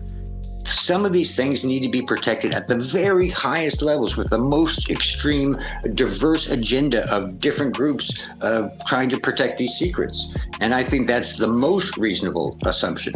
We're not given all the data. We're not given all the footage, the entire footage. We're not given the corroborative radar data. We're not given so much. And to think that it doesn't exist is, I think, not a very reasonable assumption. I'll go ahead, Pat. I was going to say, so if, go back to what Ash was talking about, if there are those videos, then why was not the immediate response within 48 hours? Like, all right, here's the list. Get these videos, because these videos are the real deal. Why did they, Luna had to have gotten that list from somebody, and probably from multiple somebodies. And I would assume that would be the whistleblowers that we know of. So if the whistleblowers that we know of provided that said list, because she doesn't have a clearance to see those, so she wouldn't have ever known. So if somebody's providing her the list, then why did they provide her the list of shit that didn't move the needle? That's a failure on those guys. Perhaps there's a very logical explanation. If you had information that broached exotic technologies, but also truly extraordinary information, I would hope that there'd be studies and research on how to execute it, and that those videos may not be directly from the whistleblowers. They might have been curated and provided as part of a conditioning or warm-up process, or even in your, theories, even a disinformation process. I think it's not reasonable to expect we're going to get stuff, the most extreme stuff. We're going to get the body stuff. I don't think that's a reasonable assumption. I don't think it's a matter of when, Astro. I think it's a matter of why. Ask yourself that. Why? Why should they give it to you? If it's there and all of it's there, why? Oh, because we're owed it? Yeah, but they don't care about that. It's obviously not a good enough reason. So you have to give them a good why to do it. But what do you think? What would be a different reason other than, hey, we're just owed this stuff as humanity? Because they obviously don't care about that. Distracted from Iran. See, that's what I'm saying. Like, there's nothing. Like, it's for me, it's a why, bro. If they really have some shit like that, you got to give them a hell of a reason, dude, to go ahead and dump some brand new technology out there like that. Well, I think it's almost like the topic, though. It's like turned into a plea for Trump to do something, you know? And I just don't think that, you know, going at Trump for an executive order on anything that needs to be, whether it's whistleblower protections, you know, that's the new thing is Trump to get an executive order on whistleblower protection so they can come forward. That seems like a big task right now. Yeah. Have you noticed Trump hasn't said one thing? Trump hadn't said one thing about all this. He doesn't care about it. So, why would he? Why would he? He's got Iran. What? I'm just saying, why. This is good. What specific whistleblower protections are they fighting for? That's the thing that's outside the DD Form 3212. To be able to reveal classified information, I guess, about the UFO topic, and be protected without, you know, amnesty from anything that was worked against America, I guess, you know, something like that. Yeah, I think that's, I'll look at the form. I have it on my files app here, but I'm pretty sure that's in there on the DD Form 3212. I mean, it has a whole section for that. It has a whole section for legacy program reporting. It drives me nuts when people talk about legacy program. It drives me up the wall. God, it drives me up the wall because I hate when people are like, oh, the legacy program, when there's hundreds of legacy programs currently out there and it's public information. Yeah, it just drives me nuts. They're talking about no. What was the dude Dean Johnson talking about today? Because I thought he actually meant he posted some really good stuff about like lying under oath or something where you would be able to find out this information if they were lying about it, some shit like that. I'd have to find it. Did he post something today? Other than the comment on my post? I thought there was some provision with certain, I'm probably wrong, but Yankee White or other provisions within the government where projects you are actually supposed to lie. And you're cleared to lie. Is anyone else familiar with that information? I think I heard about it first like a year ago. Am I incorrect in that? Kirkpatrick, along that same lines, that story he told where he talked about a lot of these younger intel agents that come in and talk about how they might want to, like, you know, whistleblow because they don't agree with how their intelligence was, you know, pushed up and how it was used, and how he tells them, hey man, look, if you can't handle that, this isn't a job for you. That was almost like him kind of putting out there to himself, like, hey, you know, if I lied to you guys, look, it's my job. You know, it's kind of weird. What do you think about that, Chris, when he was talking about that? Did you get anything out of that? Wait, say it one more time. Sorry, I was trying to read Dean part, Johnson's. Did you see the Kirkpatrick interview on the UAP Files recently? Is that the guy I always argue with? I forgot his name. No, I haven't seen it. I haven't seen it. He tells a really interesting story about how the movement of intelligence works and how a lot of these younger guys come up and how you get people who he's simply just like, look, when you're gathering intelligence, you're giving it to somebody above you to use it for action, and they don't always have to do it the way you say.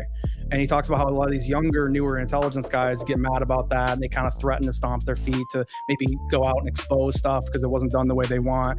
And he has to bring them in and say, look, man, you know, they don't have to do what you offer or what you suggest. And if you can't handle that, and then it's not the job for you. And so I always thought that was kind of an interesting way of him saying, look, man, I could have gathered all this intelligence at Arrow, and they said, I put it up, and they said, we're not fucking doing that. We're not sending it out there. And he just had to go tell them it's nothing there. It was really interesting because the story seemed very out of nowhere of the way the question was asked to him of how he had to describe that. Because the question was something along the lines of, you've always had to keep secrets. Like, what is it like actually keeping secrets? And then he goes off into that. And it was just really a very interesting way to answer the question. I don't know. So and he threw shade on Kozlowski, which was kind of interesting. Yeah, but if you get a chance, dude, watch him talk about that. I'd love to know what you think about it. It's interesting. So is Kirkpatrick saying like he would send something up and they would say, you know, I'll do with it with what I want? Is that what you're saying? He's just simply, it was almost like he was trying to say, look, this is the reason why I didn't tell you this or that. Like, he could have, all the intel that he could have gathered through Arrow, through all the alien stuff or whatever you want to, however you want to say it, that it's almost like he could be kind of giving out the excuse of like, look, I sent it up and they said, we're not releasing the stuff. We're going to say that we don't have any evidence of extraterrestrial life. Like it wasn't on him. You see what I'm saying?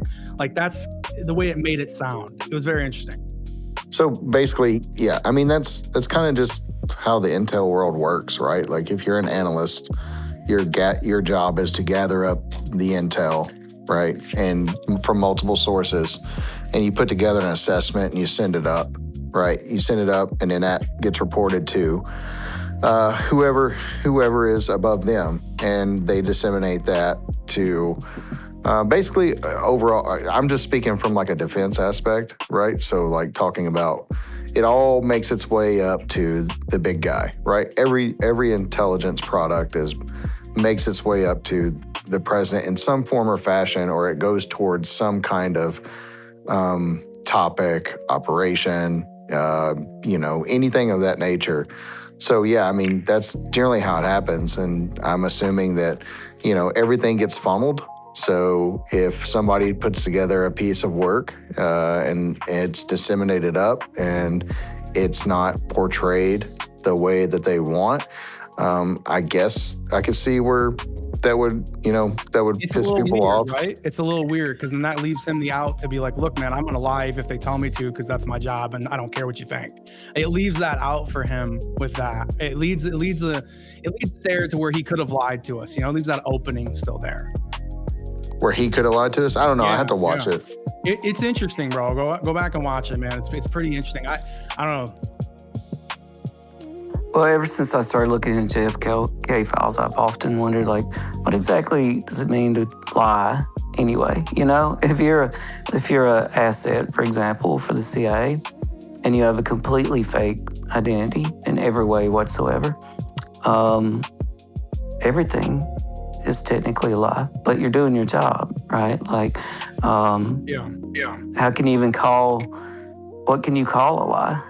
Well, that was one of the things that guy Dean Johnson was posting about that I posted up above, was that if Arrow was supposed to be lying about this extraterrestrial thing, like that was the scapegoat, right? That's the main thing, is like, Arrow is like, nothing has been defined as extraterrestrial, like whatever. But what he was saying was that they would have to disclose anything that they would find that was anything other than that in terms of interdimensional or anything else like that. So it would have to be defined if they would have any kind of findings like that through the evidence that they had. Yeah, basically saying they were obligated to report that. That's the whole point of it. Yeah, they had to disclose all their findings from what it was. Yeah. Yeah, and I'll be honest, like, I understand, and I know Desmo, I don't even think he's awake, but, everybody makes a big deal about, like, there were discrepancies in the historical report. Like, everybody here has heard all of the UFO stories out there, and everybody has their opinion on them, and they know the dates, locations, times, and all of these things, right? And so everybody is, when the historical report came out, and there were like a couple of discrepancies of like not getting the information, like these little pieces of information correct about a case. And everybody was like, Arrow's they're not credible, blah, blah, blah. The way I look at it is these people aren't UFO people, right? They only have so much time to gather the information necessary to look into something, get the No, they weren't investigators. They were scientists. But what I thought. Right, right. So they're not digging deep. They're not in the trenches like Astral and all you other people have been in here for years, right? Like they don't know the ins and outs. They're just people that have a deadline. They have to get enough information to make an assessment and relay that information up. Same thing, like we were just talking about terrestrial, right? So if you're working at the Arrow office, you say, all right, I got this particular assignment. It's this case. Here's the information I found. Here's the assessment of what I gathered. I'm going to send that up. And that goes into the historical report, right? It's not one person writing the whole thing. It wasn't Kirkpatrick just writing the whole thing, right? And so when everybody made a big deal about that and said, oh, well, they're not credible. And what really happened though, and this is when I first came on to X, like shortly after I came on on X, there was the first Kirkpatrick hearing. You remember that, Astral? The first hearing where everybody was so hype about Kirkpatrick. Everybody was like over the Gillibrand one? Yeah, you remember that, dude? Everybody was hyping Kirkpatrick up, right? Corbell, I think everybody was. And then the dude said, I can't remember the exact words, but he said there was no information that would conclude that there's extraterrestrial thing, yeah. Yeah. And then, dude, it shifted. I'll never forget. It shifted immediately. And then all of a sudden, everybody shit on Kirkpatrick. And I'll be honest with you, as a guy that was just in here, I was new in the area of X, still making my way through. I saw the flip. I had no bias. I didn't even know really who Kirkpatrick was.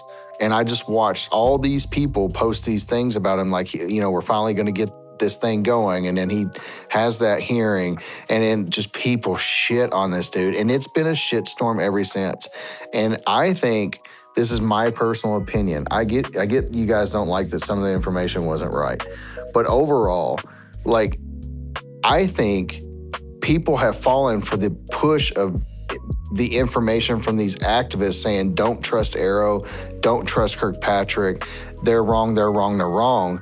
And I think it also stems from the people that did go to Arrow, and Arrow basically took in the information and said, it turns out you weren't correct, or, you were actually mistaken. It's this thing that you thought you knew or saw or whatever. And people didn't like that. So a lot of people don't like being told they're wrong about a thing. And then they know that makes them look bad, right? Like, the whistleblowers don't want to be told that they're wrong. They want to be like, hey, no, like, just look how every time I tell somebody I don't believe that they saw what they saw because they can provide evidence and whatever, like, you see how pissed people get, right? Same thing with the whistleblowers. And so you can see where enough people will start shitting on Arrow, and then it just became a movement. And now everybody thinks Arrow is just this group of horrible people. But really, it's just people trying to do their job. And they're not UFO people. They're just, like Astral said, they're from different trades. They're from different aspects of the community or the government, and they're just doing a thing. They're doing a job. Zero, and you know what now is, it's almost hurt us, I think, in that Luna and them have been bragging that Arrow isn't involved in the process, which probably hurts us because now they're dropping this information in these videos with no context at all.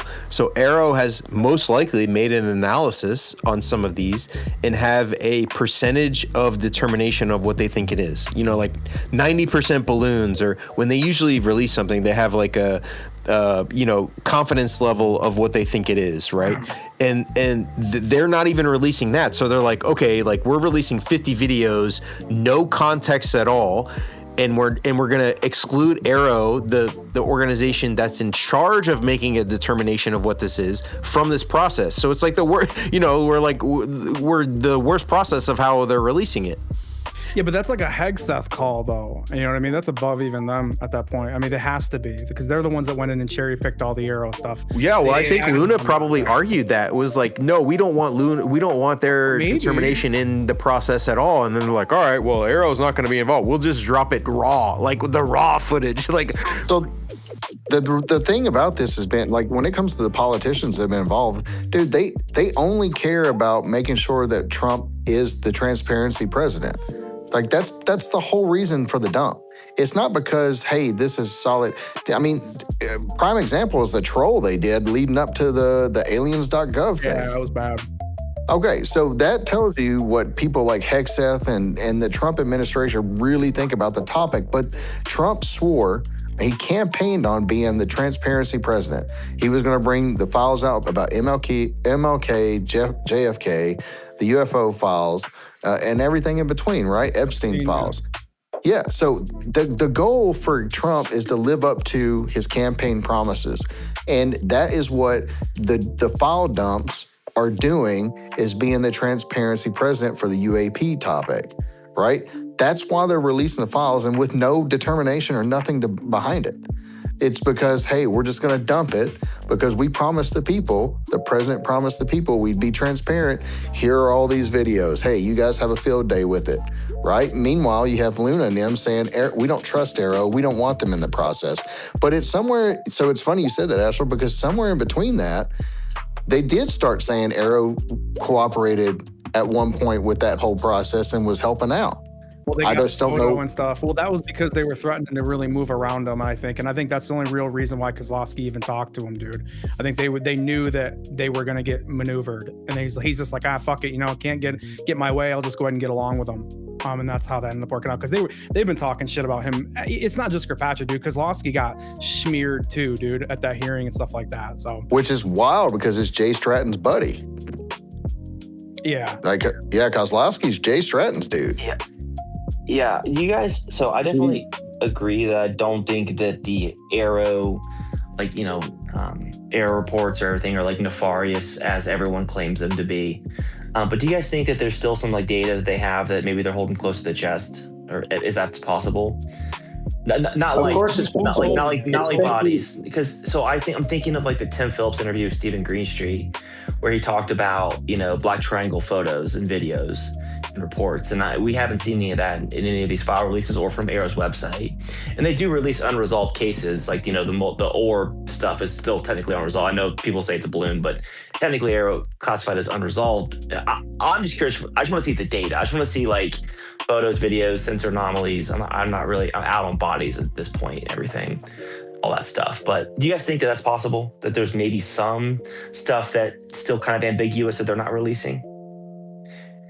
And maybe even very classified that they haven't been given all the data to, are not entitled to disclose because they may be of the highest national security interest, from exotic technologies to the extraordinary. And I think presuming that Arrow was a completely transparent and thorough investigation, to me, in my opinion, is preposterous. We don't have all the sensor data from some of the cases we know about. Yeah, the Nimitz incident. Yeah, I was going to say that. I want to see that sensor data.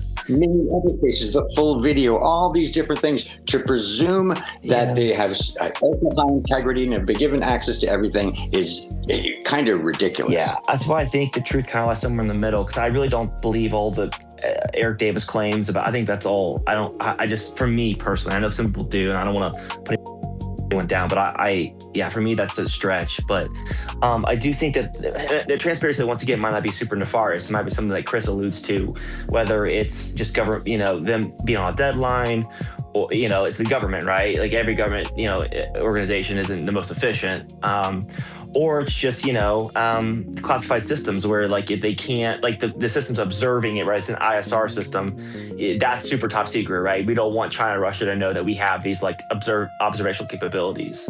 But that makes sense to me, I think there is. Tim Phillips said there was a lot of black triangle stuff that he's seen, 100%. Yeah, those are better videos. Unless that guy's a liar, which, I don't know. I don't see why he would have lied about that. If Arrow was in there to completely cover the whole thing up, I don't think he ever would have said that. And I think 100%, personally, this is just my belief, but I think he was going to say transmedium when he stopped himself. I do. That's my opinion.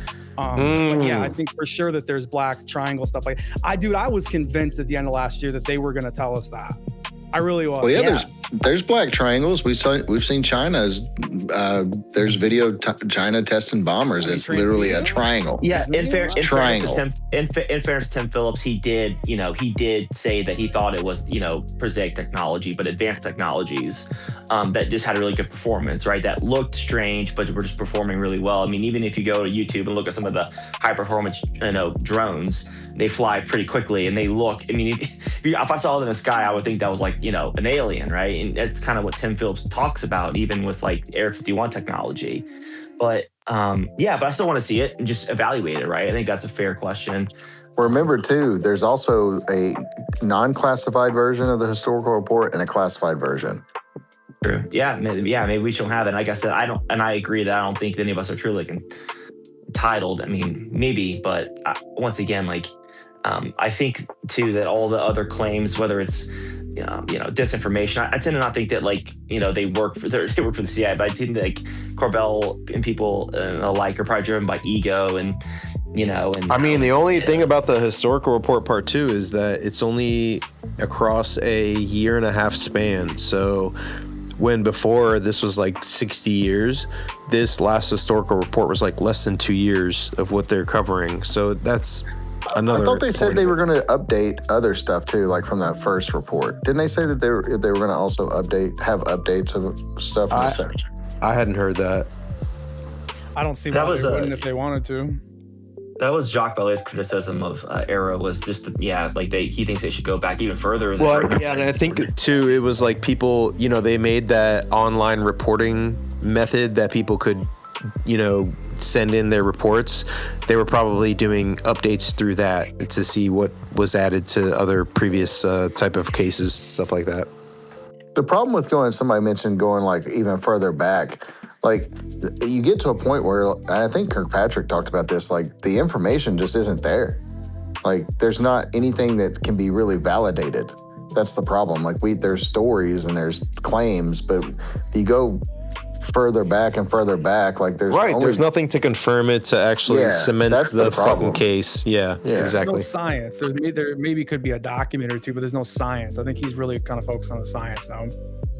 Yeah, that's I mean, if fair. you go back to like Lonnie Zamora, though, they have like markings and stuff on the ground and stuff. I mean, there could be cases like that, though. Which one's the Lonnie Zamora thing? Which one is that one? 1964 egg-shaped craft landed, seen by a police officer and a few other witnesses and stuff. Didn't Dean Johnson post up where that was like debunked or whatever? I don't know. Or explained, dude. I don't know. Absolutely not. Yeah, I guess the only thing would be being able to unearth these cases, to more legitimacy. What case was that, guys? I'm sorry, I'm gonna look into it. What case was the one you were just mentioning? Zamora. Okay. Lonnie Zamora in 1964. Was that the one? Was that Socorro, New Mexico? That was Socorro? Yeah. Oh, okay, that's not been debunked. There's never been anything come out against that. To me, that's the closest thing to a debunk was some like college students that wanted to prank this police officer that they knew, but honestly, I don't think it really holds up. Oh yeah, it was 64. Why did I think it was 74? And to think we would have access to data and information of what could be considered, whether exotic technologies or the extraordinary, to think we'd have access to that and that they had access to all the data. Look at Rendlesham case.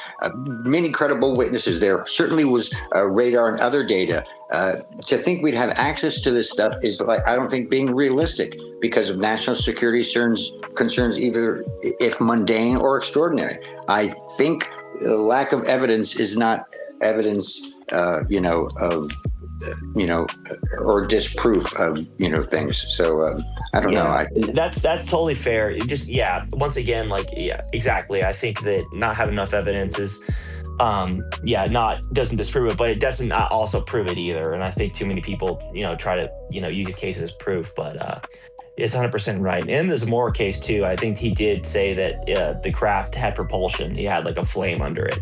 So it could have been, something, experimental. Well, I think at first, when it landed and took off, it had propulsion, but when it flew across, when it zipped across the sky, it had no propulsion. Doesn't he also claim there's beings there too, right? Yeah, there were. Yeah, they claim there were people. Well, the debunk was that it was college students. Sometimes people mention national security today, but I've told this before. I got a FOIA request back not too long ago on a plane crash, Roswell. I believe it was 62, and it's just completely redacted, page after page after page, for national security, and that's something from the 60s. What hope is there to get any information on, stuff from modern times, or if it was even higher up than that, aliens, UFOs, my God, why would we think that would ever come out? Maybe what about the 1952 Washington flyover and the data? This was an ongoing case. Congress had a investigation into it. There was multiple radars, not just one.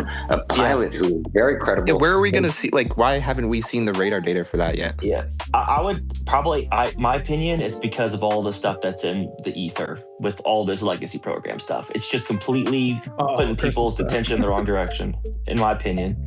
I think if people got specific about what they wanted, like, hey, we want the Nimitz radar data, we want that data, right? Give it to us so we can have like Ohio State or Yale or any like universities, academics analyze it and whatever and debunk it if it's not real or not. But I think it's specificity. It's what do we want? But right now we're trying to get plasmoid beings, you know, and bipedal life and large slush funds. We're trying stuff that just to me is just unsubstantiated and probably not plausible. And it's just completely distracting us from what we should be asking for, in my opinion. And to think we'd have access to the most, evidence towards national security secrets is unrealistic, especially if they're doing their job and trying to protect secrets or, whether mundane or exotic. I think it's very unrealistic to think we have had or will have all the corroborative data for things of such high level national security interest. I think that's the most illogical position. Yeah, I think so. But once again, then that comes to civilian reporting and trying to set up systems on the civilian side, because again, like this whole notion that aliens only interact with the CIA or the government, like if they were aliens, like why are they only interacting with government officials, right? It's just this like speculative claim. So I mean, because a lot of the most credible cases to me happen to civilians. So then just take the long road, next 50 to 100 years, just try to set things up to where we can observe it. And we can't even find out things about like the Chinese spy balloon. We can't find out anything about it. We can't find out anything about drone incursions. We have literal incursions of our airspace happening over incredibly sensitive military sites. And honestly, I think part of all this stuff is a distraction from those stories, which are highly important stories. But we can't even find out anything about that stuff. Yeah. I mean, once again, I don't represent all of the people at Ohio State, either student or staff, but my personal opinion is that, I think that it's completely it's a distraction, and it's the whole push for government disclosure in of itself is just bad for disclosure as a whole and like the broader conversation. I mean, I think it just needs to go away. Well, what about the Ufology Playboy himself saying that the disclosure psionic movement is an operation government op? Which was the gun guy? Who's the Playboy? The government Playboy, that Playboy, Corbell said that. Come on now. What did that article say about him? I didn't read it. Do you want to summarize it real quick? The Playboy article? Yeah. It shit on him big time. Yo, Astral, I gotta tap out. I gotta get up early. Oh my God, you're back. You're awake. Later, bro.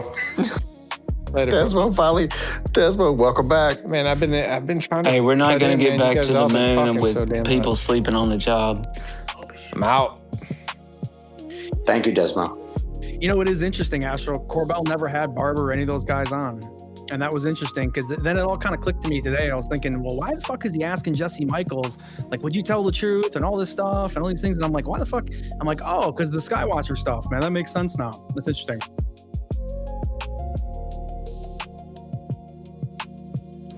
Wasn't there a rift between that whole Skywatcher thing and then I think somebody I don't know. I read so much now I can't even keep that shit straight. It's like everybody's vying to be the disclosure. The person brings disclosure. I can't figure it out. Where was Corbell and Knapp during Grusch's thing? Where was it? Like when Grusch's speech? Like, did they not attend it? Oh, Knapp and them? Oh, who knows? Why wasn't Chris Mellon there? I thought that was a weird one that he wasn't there. He had the skiff flute. Oh no. He might have had vacation. Maybe they're posture. Maybe they don't want to be there. Maybe they know it's all BS personally, and they just don't want to be associated with it. But I think he's opening a new bar. That was why. Out of all of them, like Mellon, I don't know. I try to respect Mellon, even though he told me, he commented to me and said that I don't know anything and how the world works, and he blocked me.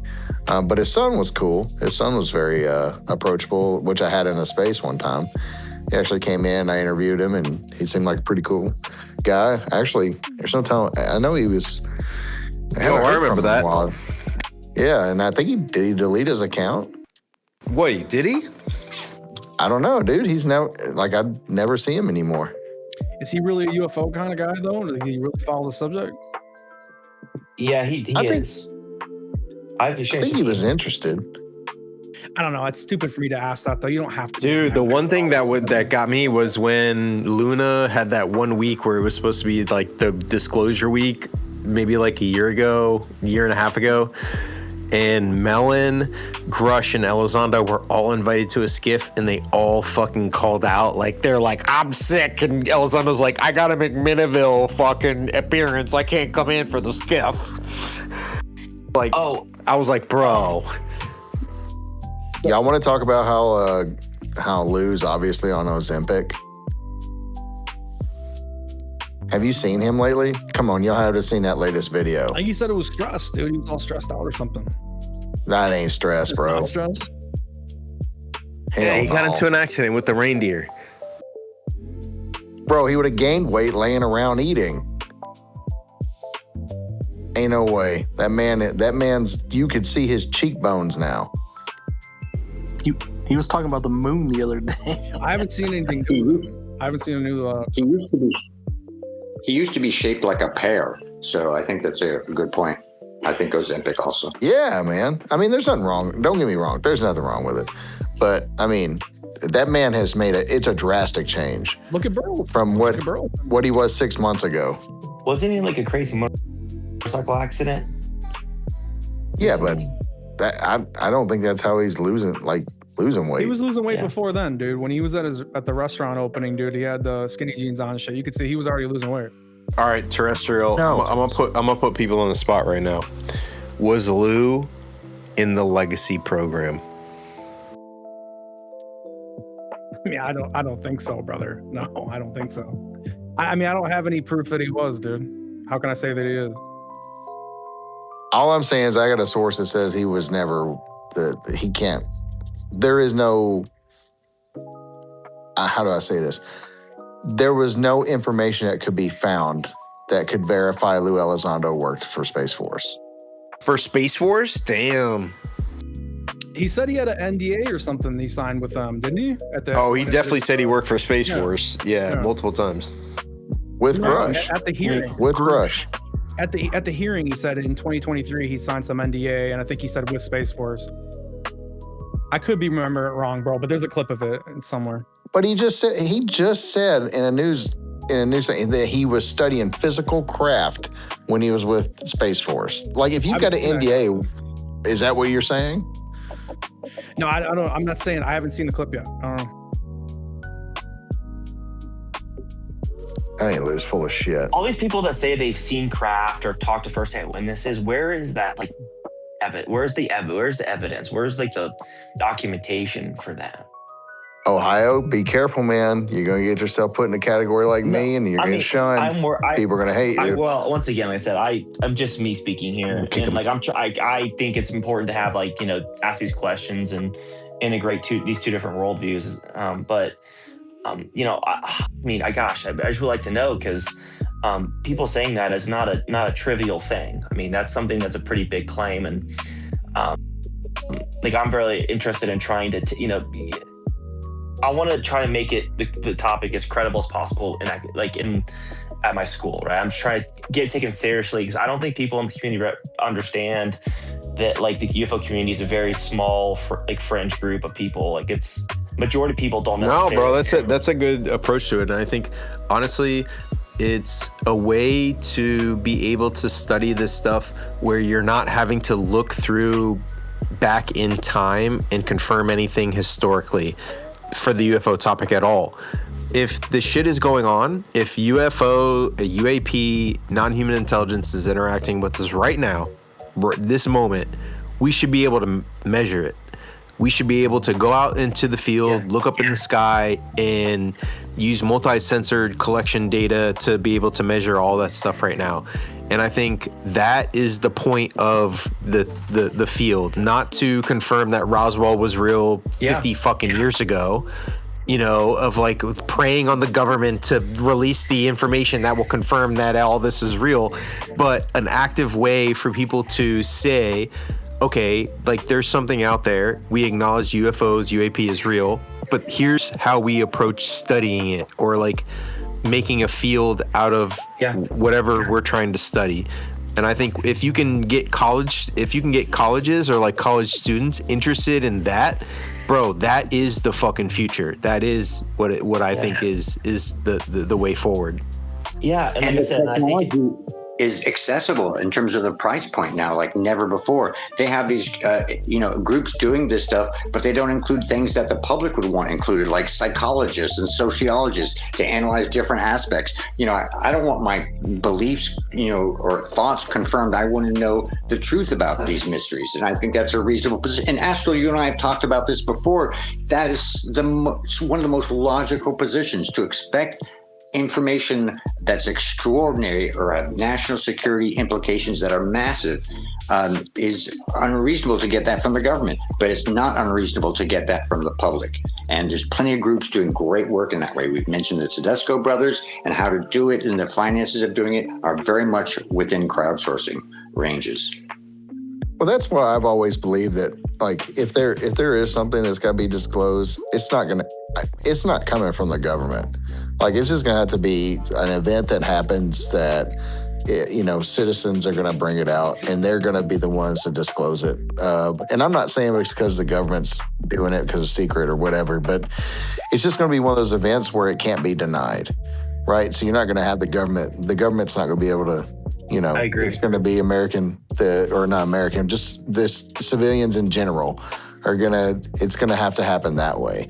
But that's kind of where I'm at. Like, I've never, I've thought I've seen things, but getting that information to people and it got explained. Now it makes me realize how easy it is for people to say, man, I know I've seen a thing.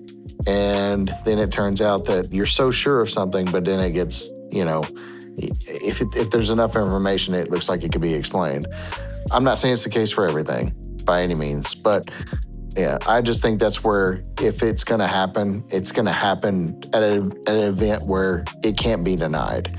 But the problem is it just seems to be a thing where we keep looking to the government for it, but when the government let's say the government actually comes out and says it, Astral, Terrestrial, all you guys, like, if the government actually came out and said it and said, okay, you know what, well, you're lying, here you go, this is it, are y'all gonna believe them? It would have to be, they'd be more than that though, dude. They'd give you a lot of shit to look at. It wouldn't just be taking me my word for it though. People always say it that way though, Chris. They're always like, they're just gonna say it, would you believe them? Well, no, if they're really gonna do it, there's gonna be tons of videos, tons of documents. They would really do it to where it'd be undeniable. Otherwise, yeah, but why in a do day it of at all? Otherwise, why do it? In a day of AI and everything being as good as it is, and especially just the civilian products, there's no telling what. You get AI documents from the 50s, bro. I mean, come on. I mean, you never know. I don't. Are you guys? I mean, are we going to be? We haven't trusted the government for 80 plus years. Are we going to trust the government when they finally say it's real? I think unfortunately they can research and have biologists take a look at. If they can have engineers take a look at the crap that they're showing you, they can look at the metallurgy. Then yeah, you can, if it's all testable stuff. But that's how you know that they're actually telling you, because they're going to give you shit that's testable. If they're not, they're going to do what they're doing right now, which is they're going to give you blurry videos and go, I don't know, figure it out for yourself. Here they are. That's what they're doing now. That's how you know they're not telling you now. Yeah, they're not going to say anything. I think so. Or they could just be like, hey, we're giving you guys what you wanted. Here are all these videos. Have fun with it.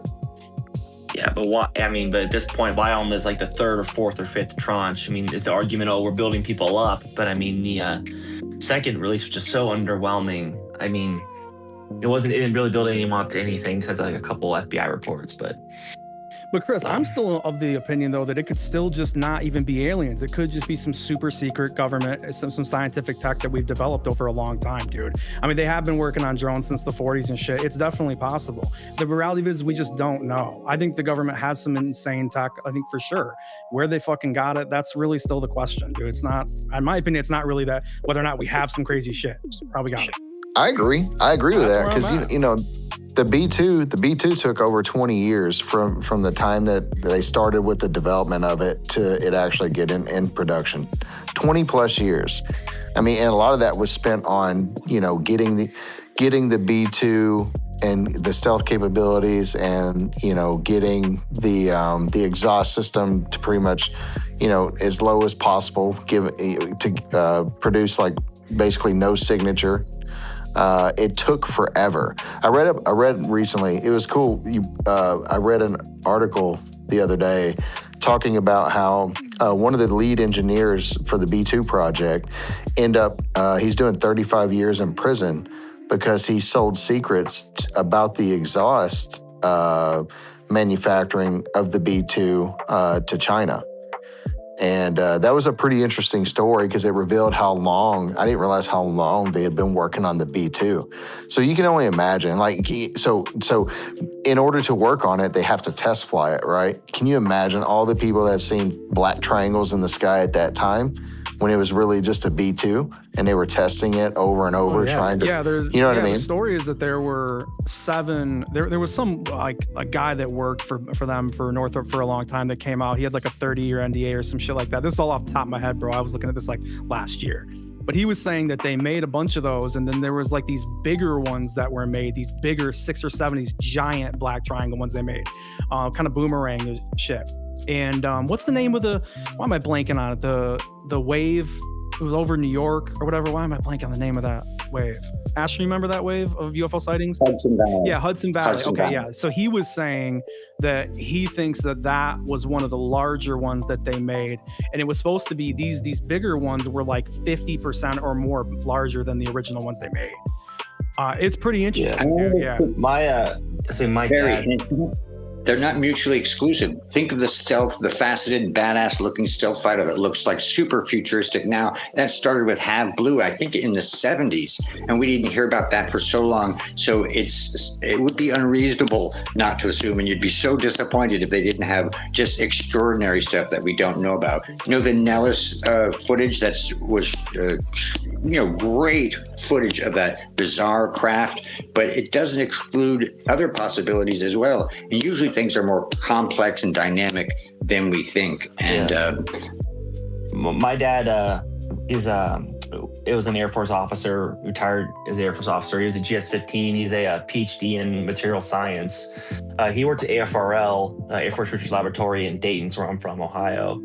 And he was the senior program manager and of the materials laboratory. So he helped design the material that the B2 was made of and all this stuff. Throughout his career, he just retired. He's there for 36 years, and McCaslin was his boss for 2 years. And he said that essentially they've experimented on every type of aircraft you could possibly imagine. He told me they even had flying saucer type aircraft he saw them but it was just they were just testing everything, right? And he said all this stuff looked alien, and he super doesn't believe in UFOs at all, at all. So obviously these could be misidentifications of exotic technology that we're seeing even today. It could be, but then you have cases like Pascagoula. And then when you look at that case and how they got abducted and how that sheriff did that recording and caught the guy still telling the same story, then you have those cases, dude, that make you go the other way and you go, yeah, I still don't really fucking know though, because that story's crazy, dude, and there really isn't a debunk for it. And then you look at all the USO sightings and how how Pascagoula River is right attached to the Gulf of Mexico there, and that kind of makes sense with the underwater stuff. So you can put all that together too. So that's why for me, man, I'm open to it all being our shit, but then you got to look at the other side too, man. There is some weird shit over there that says, wait a second, man, we can't just jump to that flat out. You know what I mean? Yeah, 100%. It's just an explanation. It's really hard, bro. Everything should be case by case. And I personally, there's tons of cases. Ariel, Zimbabwe. There's a ton of cases that kind of make you scratch your head and make you go the way, of course. I think everything should be taken case by case. Everything, the witness, everything.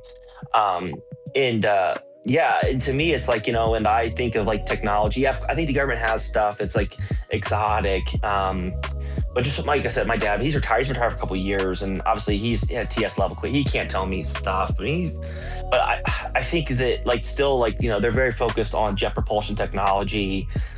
There's been a big shift to large scale manufacturing drones, hyperscale of drones, in the war in Ukraine. I think 95% of battlefield casualties are from FPV drone strikes, like kamikaze drone strikes. And so a lot of the technology is trying to center on that stuff. So when I hear cases like the Nimitz or cases where there's just instant acceleration, from 0 to out of your eye. Now, it could be misidentification. There are drones that move very fast, but if we had sensor data that showed it moved 100 million miles an hour or something crazy, I don't think the government has anything like that at all, in my opinion. Which we don't have the data from that either. So yeah, I think we should ask for it. I think we should ask hey, where's this? Supposedly it's not there. It's gone. It's gone, dude. They took it. I don't know. It's weird. I think we have to look at some of the OSAP cases too, because we haven't gotten anything from. I don't think we've gotten anything from that program at all, and I'm pretty sure they would have a bunch of videos and radar data and stuff like that. Isn't it because Bigelow is hoarding it and won't release it? That's part of it, I would think. And there is a much larger Nimitz report, and if you can find the full Chris Mellon leak from the congressional briefing, there's a lot more info and a lot more witnesses, and we're just denying a lot of stuff. I think the mystery wire info and photographs from the I think it was Air Force pilots of the exotic craft off the East Coast is really compelling information. The Belgium UFO wave, those also have radar and other confirmations.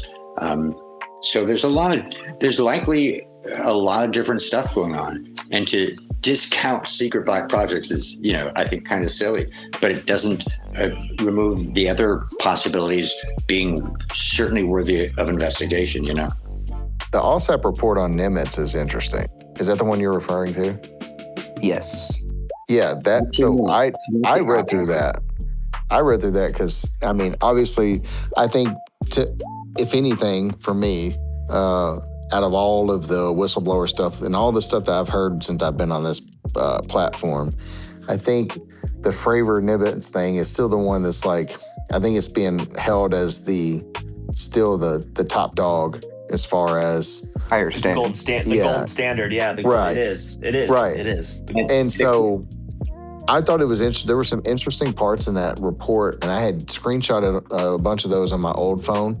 I have to try to find them, but there were definitely some interviews, and there's some people mentioned that report that had theories about what they thought it was, which was pretty interesting. And there were explanations or possible explanations, but not nothing confirmed. Right. Do you remember what they were? Because I was reading Lukaski's book. I don't remember anything about that. Yeah, so I know one of them, they had interviewed one guy in that report, and he said that now, this is me paraphrasing. I don't have it in front of me, but it was something along the lines of if they had been looking for certain signatures to do with, it was a certain missile or something like that, they think that would have been, then it would have shown up. I'd have to find it. You know what? I'm just going to not even, I would brutalize it if I can't remember off the top of my head. But there was a live fire exercise that was going on near the Nimitz, where the Nimitz was in it wasn't a live fire exercise during that whole thing, but there was a live fire exercise a certain amount of miles away from them, which is basically next door. So what that was suggesting is it is possible that communication was not had at some points, and that the live fire exercise, planes, whatever, could have carried over into that airspace over where Nimitz and them were doing their exercise, which I thought was pretty interesting. Because that would also go with Dietrich. She initially said she thought it was a blue on blue exercise. Yeah. So that's where that was interesting to me. It is a nugget of information that kind of forms a better picture, because if you think about it, I knew initially was it was just the Nimitz and they were just doing the exercise out there by themselves. But if there's a live fire exercise that was going on, like it states in the ALSAP report, that does bring into question, like maybe something crossed into their airspace that they had no idea about. Yeah, I mean, they would be having to. The Chris Mellon leak was more expansive, more witnesses, more data and information that wasn't supposed to be in the public. And I think I also remember Dietrich, who I was one of the few first people to release her name, and I got a lot of flack for that. She initially said she thought it was secret or black technologies, exotic earthly technologies.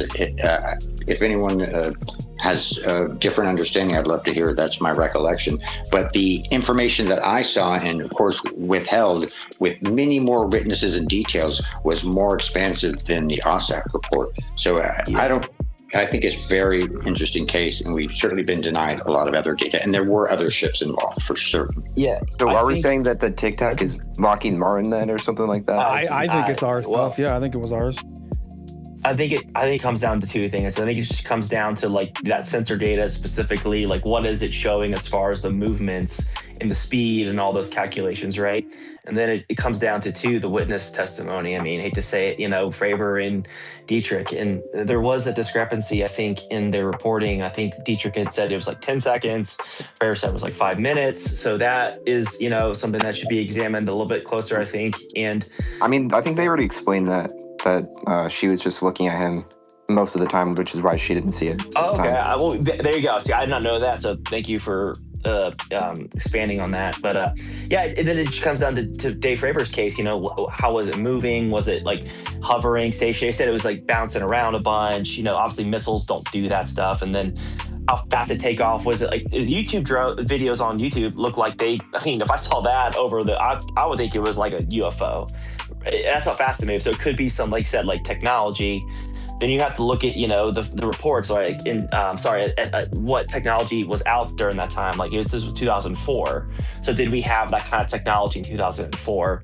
I have some stuff in my basement that I've looked at, and obviously we were working at 2007 on like hypersonic drones, stuff like that. But the first hypersonic test flight wasn't until 2009. I'm gonna have it's a Lockheed Martin DARPA read-in program my dad had when he was working at AFRL. So the first hypersonic drone wasn't tested till 2009, and Nimitz was 2004. So that's the wondering then what technology was that, and who was in charge of that? It wasn't Lockheed Martin or DARPA, because they didn't have that capability, at least in jet propulsion. Could be some other form, but I'm skeptical of like electric gravitic and any of that stuff, because it'd be patent bonded. That's the whole point, though. Is like even if it's not alien and it's Lockheed stuff, where the fuck did we get could it? Be. I mean, that's the 100% point, could though. be. Like, Yeah, I mean, like, even if you have to admit that it's not alien, even if you believe that aliens and everything like that, you can still argue that it's reverse engineered. You're not losing the battle by saying that you don't think that's alien anymore. It's weird. People get hung up on that too much, I think.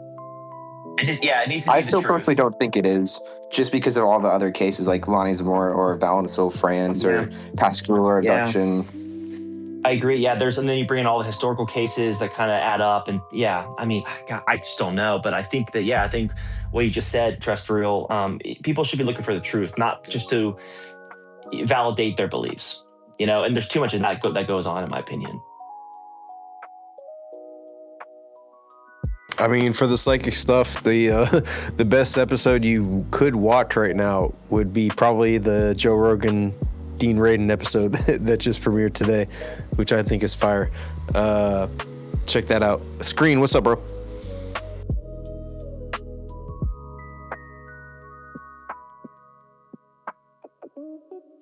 What's up, everybody?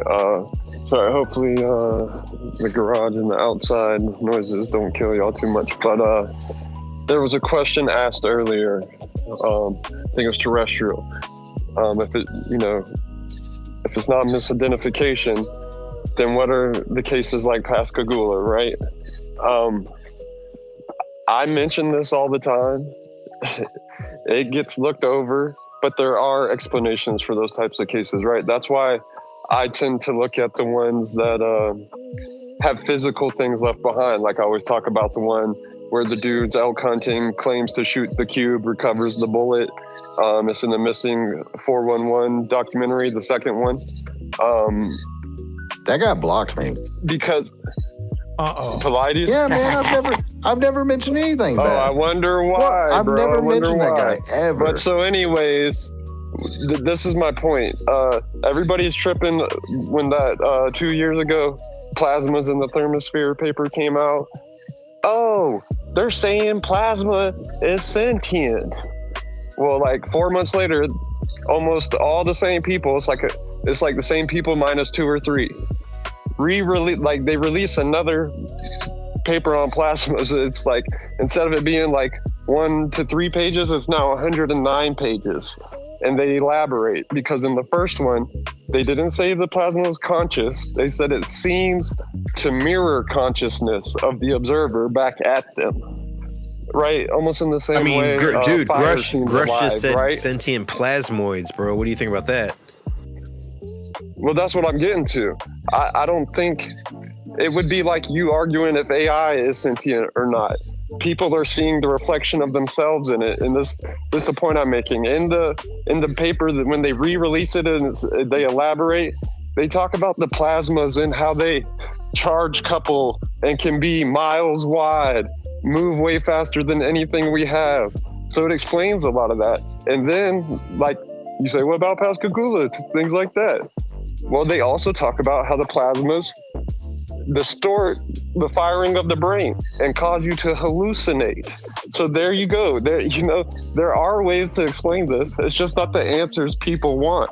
And those were the same people that came out with the first paper, right? And they had to re-elaborate and go into way more detail because people just see what they want to in the information. But it's out there. And that's why I always bring up Persinger's God helmet and MK Ultra and those types of things. But it's not alien.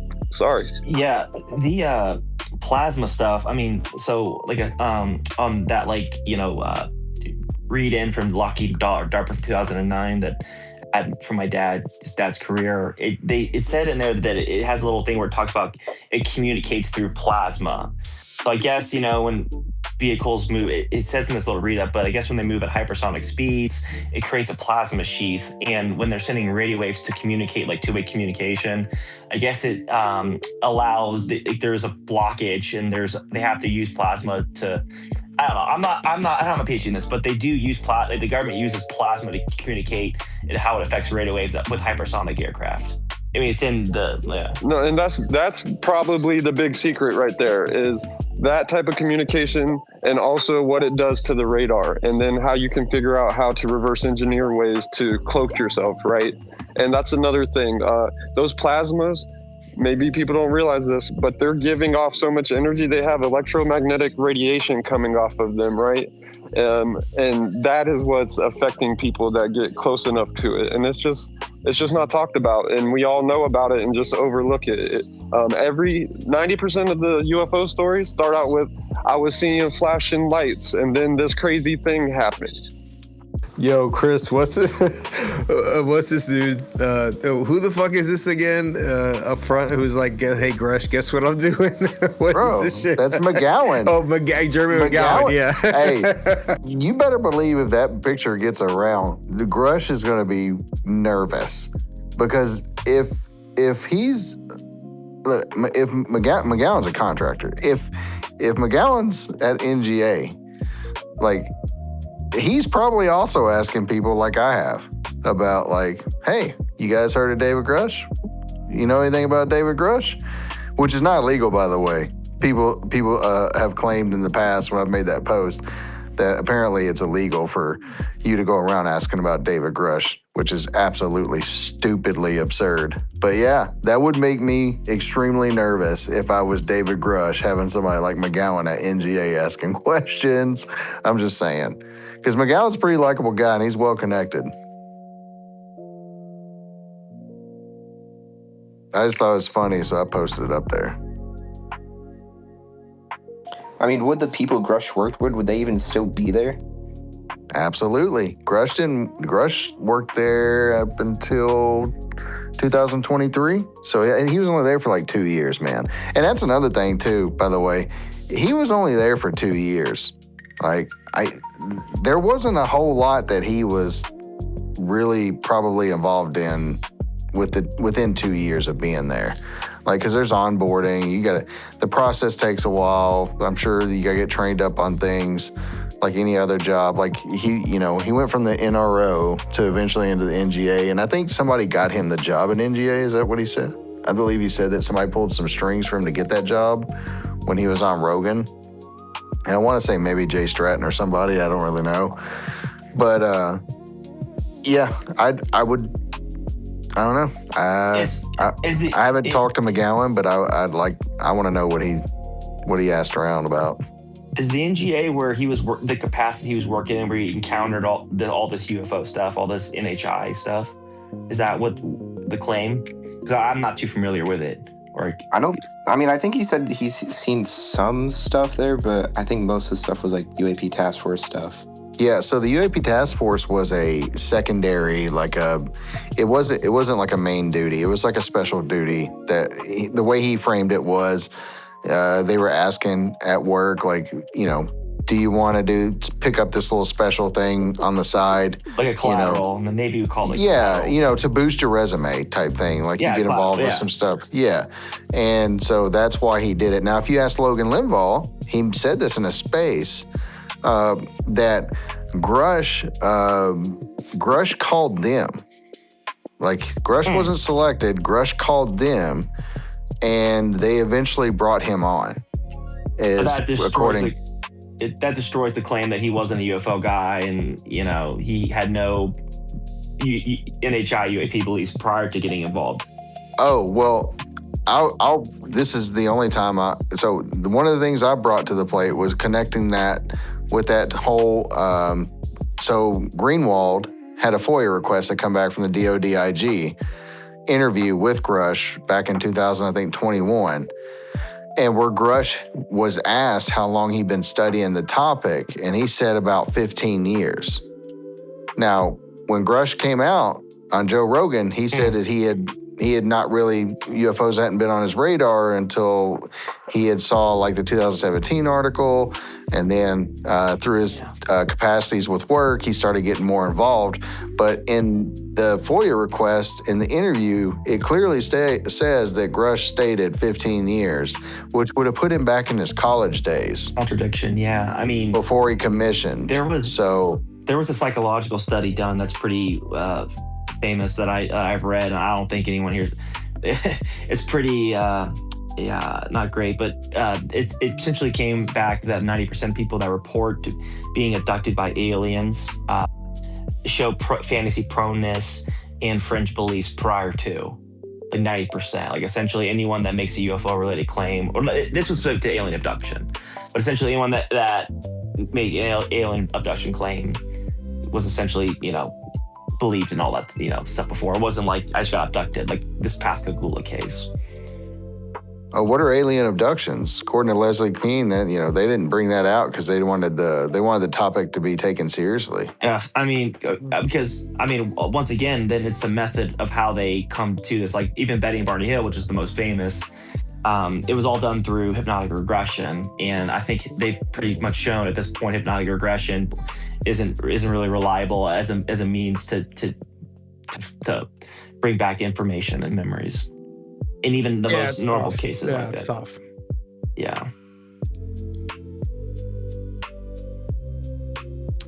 Well, I will end it on that. I got to hop off here. My wife's been patient. She's been over there playing Pokemon. Awesome topic, man. Good. Another good night. Astral Spaces always are good when you got people in here that just are willing to talk. So, and once again, there's that Stephen Denier guy, or whatever his name is. So that guy, I never am able to talk about him when I get up here, but I want to give kudos to that guy. He was here earlier. Yeah, I know. And every time I get up here and I see him in the room and I think he's going to talk, and then I forget to give him a shout out, but he's one of the very few well-connected guys that hasn't blocked me, and we will talk in like the DMs and stuff. He's a solid dude. We disagree on probably some stuff, obviously, but he's one of the very few that doesn't block me and will talk. So shout out to that guy. I think that's pretty cool. Like, I wish that would happen more. Some of my ways are probably too straightforward and people don't like it. It is what it is, but I don't know about y'all, but I'm tired of just getting yanked around. Either the stuff's there or it's not. That's all I care about. Like, just if you've got the evidence, bro, just bring it out, right? Don't sit here and say I'm trying to be a whistleblower, but then you're still trying to work for the government and still trying to, play ball and do all this shit, but then won't show up when you're asked to give that information to the office that can take that information. Like, just do what you're supposed to do, get the evidence out there and let them make a determination of it. And if not, then stop wasting our time. Like, that's all I care about. I've loved this thing since I was a kid. I've been fascinated with UFOs. Despite being a huge skeptic, I'm going to go see Disclosure Day because I loved alien movies since I was a kid, and I'm going to continue doing it, right? I'm never going to not see these movies or talk about this thing because I do believe somewhere out there they're there. I just don't believe in the whole government conspiracy thing. So, but anyways, good talk, Astral and Terrestrial and everybody else. Yeah, Ohio State. Ohio State, you've always been really cool to talk to, so appreciate that. Thanks, man. No, dude, I always appreciate you, bro.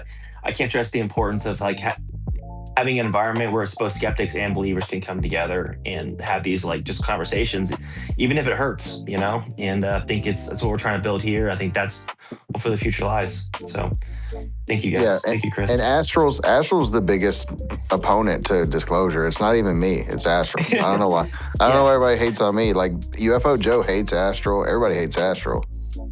I think that's a good thing, right? Joe doesn't have you blocked, does he? Does Joe have you blocked? Yeah. Astral, does Joe have you blocked? No, not yet. He said I'm a piece of shit. So it's close enough. With that science I mean, Astral, what you're building? Piece of shit.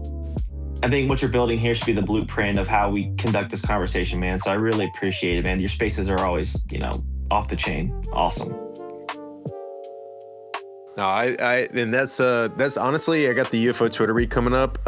That's kind of what I want to foster is just, open discussion, people jumping in on all sides of the fence. So appreciate you, Chris, for jumping in, and everybody for jumping in. I still for think we should all get together. We should get together and do a Skywatch or something. I don't know, do something. Like, I don't know. Patrick was talking about because I didn't get with Patrick for the psionic thing, and he's like, dude, we should do a part 2. I'm like, we should definitely do a part 2, dude. I'm so fucking down to go out. You know what I'm saying? And shit. Yeah, I don't know if he's gonna tell it. I told him I don't really care if he does or not. But I interviewed for that. My interview didn't make the cut. God damn. But that's okay because to be honest, like there were some questions I'm not gonna answer. Like, what I do for a living has no relevance to this, despite what many people seem to think. And some people have taken it a little too far lately. My job has nothing to do with this at all. This is something I've been interested in for a very long time. And I'm just like despite what I do, I'm a normal person just like everybody else. Just because you work in some kind of government job or something like that, like, you can still have hobbies. Like, I know people that have the same, that work in the same type of field that I do and have business cards that they're paranormal investigators and they have their own website and stuff like that. Like, people, look, the nerdiest of the nerds are working Intel. These guys do like, what are some of these board games like Dungeons and Dragons and shit? Like they do all these things. Like, nerds are nerds, and so we're gonna have nerd tendencies. And this is mine. This is like my true one thing that I'm a nerd in, and I always will be. Now, people don't like what I say, but this is what it is. I was with Patrick. We were gonna do a skywatching event, but it just so happened in freaking Florida that night.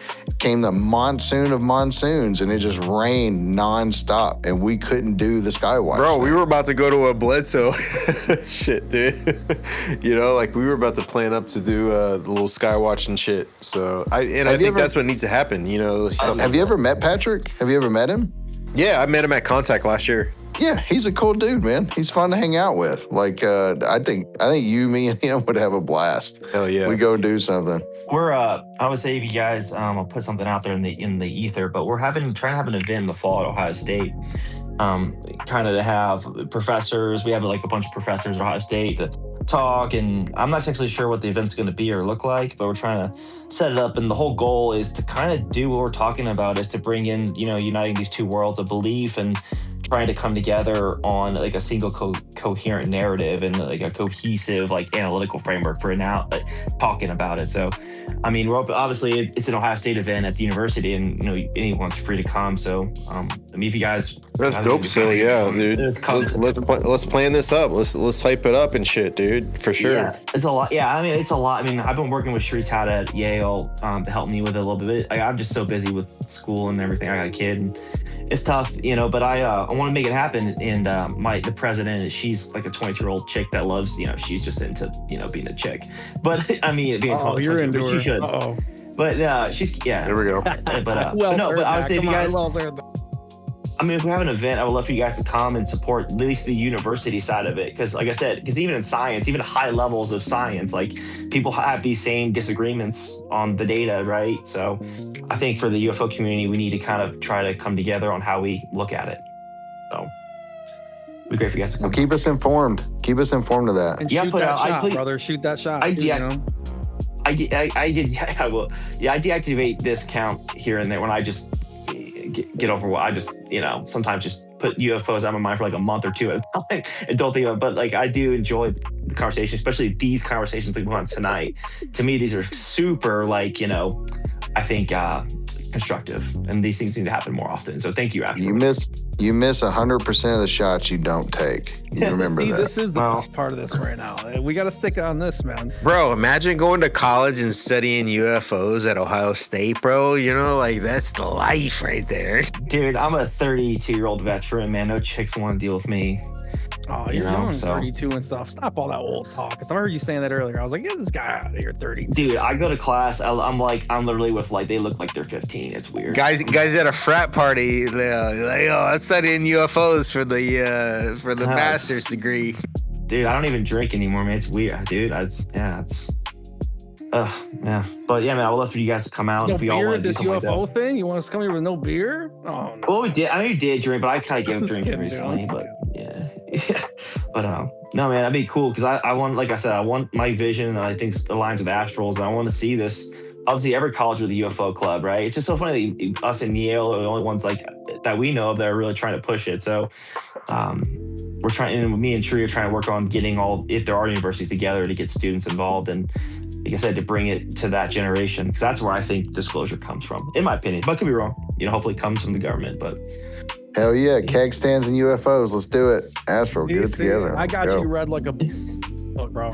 Dude, yeah, I mean, dude, a class on ufology. I mean, what's the difference between like Greek mythology and ufology from like a certain viewpoint, right? Like, I think it's the same thing. If you ask Tom DeLonge, same thing. Bro, you put a UFO class as an option in a college, that shit will be sold out. The quickest class to be sold out will be that UFO class. I guarantee you.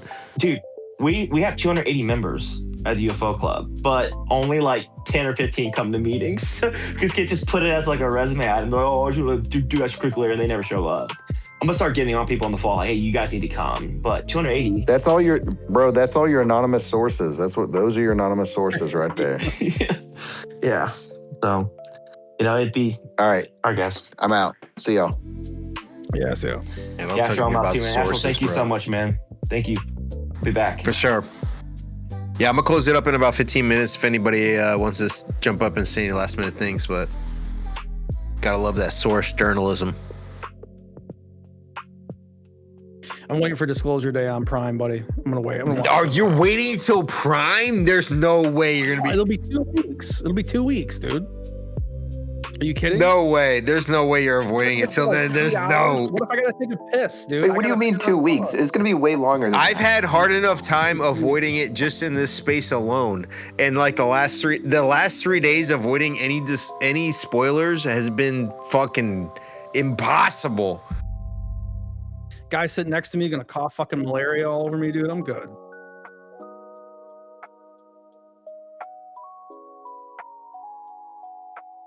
Nah, dude. I went and seen Oppenheimer. That was worth it though. Like that's like big screen. That was worth it. I don't know, dude. Maybe I'm just being kind of a brat about it, bro. Like that Disclosure Day movie looks like a fucking superhero movie. The way they got it fucking color corrected and stuff. It looks like some Winter Soldier shit. How dare you treat Spielberg like that? I can't lie, bro. Jeremy, please hit us with some review. Ghost on you. Did you like it, Jeremy? Did you like it? Yeah, I think it's really good, actually. I think it's one of the better movies he's done. Where does it rank next to like Close Encounters? Where does it rank? Oh, that's tough. Well, it's got to be pretty close, right? Wait, how did you even get to see it? It was playing in my theater tonight. Doesn't it come out like tomorrow or something? Yeah, I'm mad at everybody. Everybody's literally seen it before I have on the debut. I'm like, I got it Friday in the morning. I'm like, Friday morning. Everybody's like, I've already fucking seen it. I'm like, how the hell have you already seen it? Everybody's already seen it. I'll say this, and it's not spoilery at all. If you think this is just a run-of-the-mill UFO alien movie, it's not. You gotta see it. It's just my personal take, man. It just looks kind of cheesy from the trailer. I don't know. Yeah. Maybe it's cool. I heard there isn't much like alien stuff in it though. But why not? There's gotta be. There's gotta be. Red. I mean, there's like chase. Don't you dare, bro. I ain't saying shit. Red, did you see the movie yet? He's like, nah, dude, I made the movie about him. I'm not gonna watch it. I don't have time for that. You made the primer. Right. You gonna act like you don't hear me now? That's great. Oh boy. Big league. No, I don't know. Like I said, I'm gonna watch it when it comes out, man. I just got out the theater. No shit. I'm still crying in a wreck. Oh, it was beautiful. Okay, so who played whistleblower David Grusch? No spoilers, because Astral, you haven't seen it yet, right? No, I'm seeing it tomorrow at 11. Bro, how are you going to be a big-time UFO grifter if I've not seen it already? Because I booked my ticket early, so I'm like, yo, I'll see it Friday morning. And then everybody's like, I saw it. Like, everybody saw it before. I'm like, son of a bitch.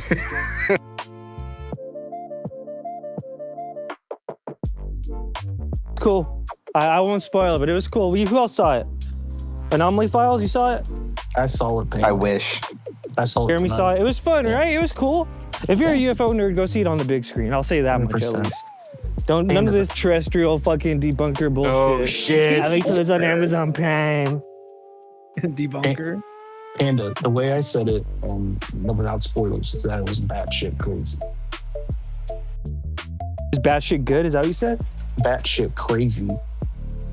Okay, yeah, it was cool for sure. I mean, it was good. Score was pretty on fire. John Williams still got it. Nothing too memorable, but the cues were there. The acting was phenomenal. Well, yeah, Emily Blunt actually did a good job. I was like, holy shit, because she's not really, I don't put her in that category of like acting, you know? But she pulled through. Now, if this is a sponsored review, you have to tell me. I'm gonna kick him. I'm gonna put him down. It's not.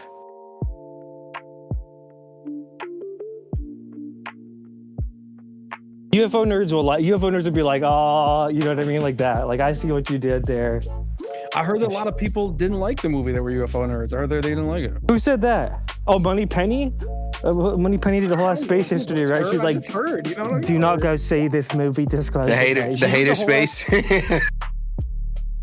I just heard it was the debunkers who didn't like it. That was about it. I don't know. Maybe the debunkers will like it. It's so weird to hear that because I feel like the movie was made for people for it. You'll get what I mean when you see it. Alex Boge and the Seizing Monkey already said they hated it. I'll just ask you this, Red. Does the trailer do the movie justice, or is it actually like more serious than the trailer makes it? Like, how is the trailer off? No, I was already hearing some of the like, oh, it's weak, it's mid. So I kind of went into it with the lower expectations, but it surpassed those. The trailer's 100% off. Is it? Okay, well, shit. I always leave that open. Maybe it is. Oh, here's another indicator that just kind of like tells you it went by faster than I thought it would. Like when I looked at my time to see how much time had passed, I was like, oh shit, it's already been this much time passed. It didn't feel like that. Isn't it like 2.5 hours though? It is, but it doesn't feel like it. It's pretty much all gas, no brakes from the beginning. That's actually a good sign though. Right, because sometimes you're like, is this shit fucking over yet? Or, you know what I mean? When was the last movie you were like that with? I don't know. The last movie I saw was Mandalorian and Grogu. I enjoyed it though, but you know me. I'm a simpleton. No cameo though. I was waiting for the Luke cameo. Oh, is that a spoiler? Yeah, no, yeah, Sorry, yeah. it's kind of a little bit of a spoiler, but well, because you know, last time he had the Hynek one, which by the way, I'll put up in the nest. Go watch my Spielberg doc. It's perfect fucking primer for it. But I was like, who's gonna be the fucking Hynek cameo in this shit? Maybe we didn't see it, but I still stand by that one dude was cast to look like Darcy Weir, bro. I stand by that. I'm surprised. I really thought Luke was gonna make it in. I'm really surprised, actually, to be honest. I really thought so too. I was like, Lou Elizondo was gonna make it in the fucking movie? Get the fuck out of here. I thought he was gonna have the Hynek cameo, bro. Not for sure, dude. He's the type of person to do that though. Exactly. With the deer and you know everything going into it and shit. I would have walked out the fucking theater right there. That would be disclosure. Colin Firth. What if he had like the fucking roll credits bit of it, like where you know, like this is disclosure day. He didn't bring Jacques Vallée in it at all or nothing. He should have done something like that. Why wouldn't he do that? Maybe we didn't see it. Maybe I have to go back and watch it again. But I didn't see any. I was waiting for it. I was waiting for the fucking Cuban, bro. I'm picturing Red with his deer fucking popcorn holder, like eating the fucking popcorn. Shit. It'd have been cool if you had Vallée in it. That'd have been really cool.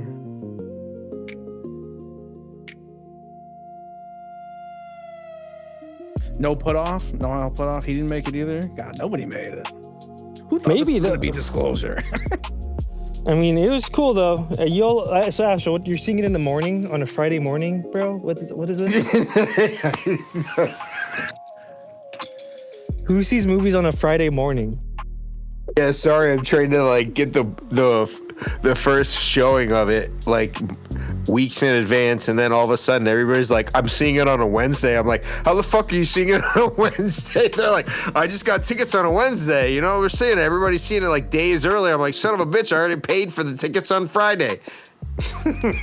Yeah, what was up with that? I was like, dude, a lot of people saw this fucking movie. So I was all like, oh, for sure. Like, they don't like the fucking UFO Twitter grifters, I guess. But like, no, I could have saw it today, like earlier, but I'm like, damn it, I already paid for tickets on Friday. I saw YouTube channels with like 20 subscribers saw it like a week ago. It's like, I can't do the fucking review until the review embargo's done on 3. I was like, who the fuck is this guy, dude? Come on. You didn't get invited, dude? I didn't get invited, bro. I was like, fuck, dude. Yo, Bryce Zabel was pissed. He didn't get the invite either. He was like, damn. Oh, dude.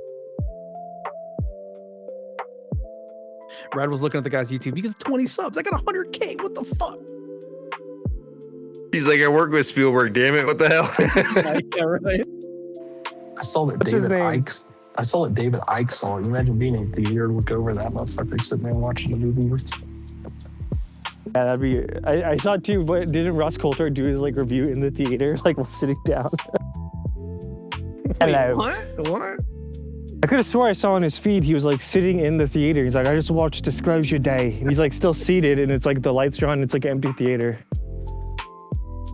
Doing a Q&A in the theater. Is there a scene like in Close Encounters where they have like the car and the UFO above it? Is there a scene like that in Disclosure Day where it's that good? I'm trying to spoil it. No comment, no spoilers. Son of a, you know what? I'm about to end this space. Son of a. I said I'm not trying to spoil it. I can neither confirm nor deny. I mean, you don't need to like just say there's a scene. I'll hit you in the back channel.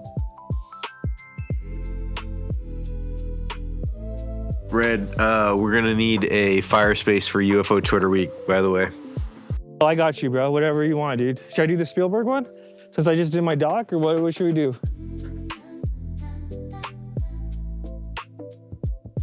Let's try and get one of the Congress people. Burleson space. Now we're gonna get, you know who's gonna be the next UFO president is Moscovich. He's taking the throne. I'm telling you right now. I like to see. I'm telling you, bro. He's been kind of gypped, bro, because he's been there from the beginning, and like no one includes him in like the things. Always like, I'm so grateful for Luna and Burleson and Burchett, but no one ever includes him. And he's dude. His last thing was like his last little for the Grusch thing. It felt like a presidential fucking speech. He was he was making his pitch. I'm telling you. Yeah, but he got the big ending speech in fucking the Age of Disclosure trailer, though, dude. Disclosure today, disclosure tomorrow. He did get his big disclosure today, disclosure. He did, and then he dropped it again, bro. He dropped the same script at the fucking podium. I'm like, oh no, like you just did this one. You do the next. That's one a good speech, though. It's probably the best speech out of all the congressmen. Oh, you don't like Burchett? You don't know what they'll pull. Oh shit, my bad. The fucking man in the man bun. the man bun deep state. Dude, we got all the greatest hits from him, and again, it was great. They'll pack up the moving vans already. He used that one a lot too. This punk with a man bun. It's not about the little green. It's not about the little green man. It's about the dollars that are being spent. Everybody kind of said the same thing they always say when it comes to that, dude. Yeah. Didn't say war pimps, which disappointed me. That's true. Yeah, that one was left out.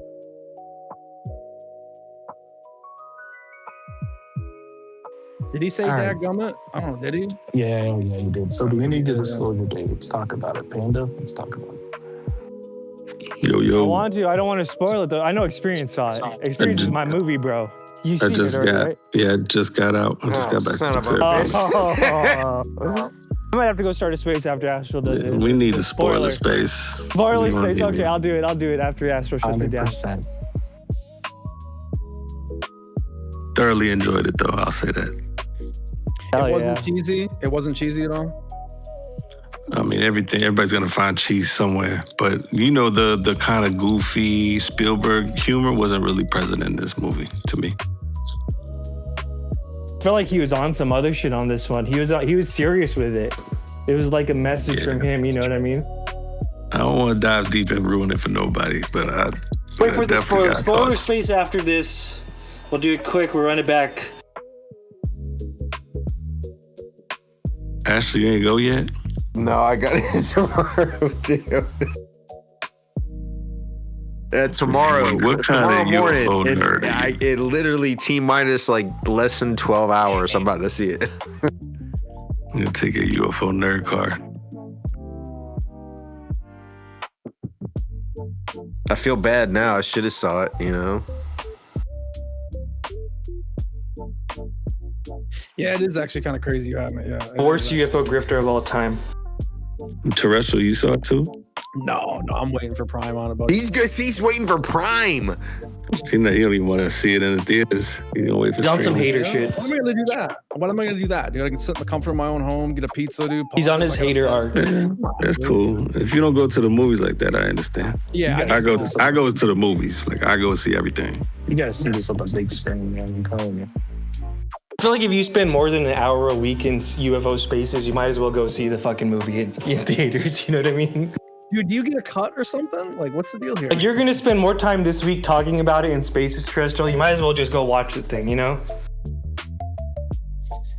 Yeah, I'm gonna be here. But when it comes out, I'm gonna check it out. You know what I mean? Is it because Moneypenny told you not to watch it? Because that's some other shit. Have you seen this shit that people are saying it's activating people and shit like that? Oh my god! I heard that a lot of people weren't happy with it, but that's not what's making my opinion on that. I've said this forever. I was gonna wait for it to come out. I've heard that after watching it, it doesn't even crack people's top 3 of fucking UFO movies. Damn. That's key. And like, get Panda, does it crack your top 3? Close Encounters is definitely up there. The 1956 movie is definitely up there. It doesn't crack the top 3. I think so. I think it'd be your top 3. It'd be third. A nice third. It's definitely top so 5 what's for your me. three then? What's your This three then? this is top 5 for me for sure. It's not better than Arrival. It's not better than Nah, Arrival. you got to think Arrival, Signs. These are different movies. This is Spielberg in a way, kind of like really fanboying out to me. Is it better than Nope? Yes.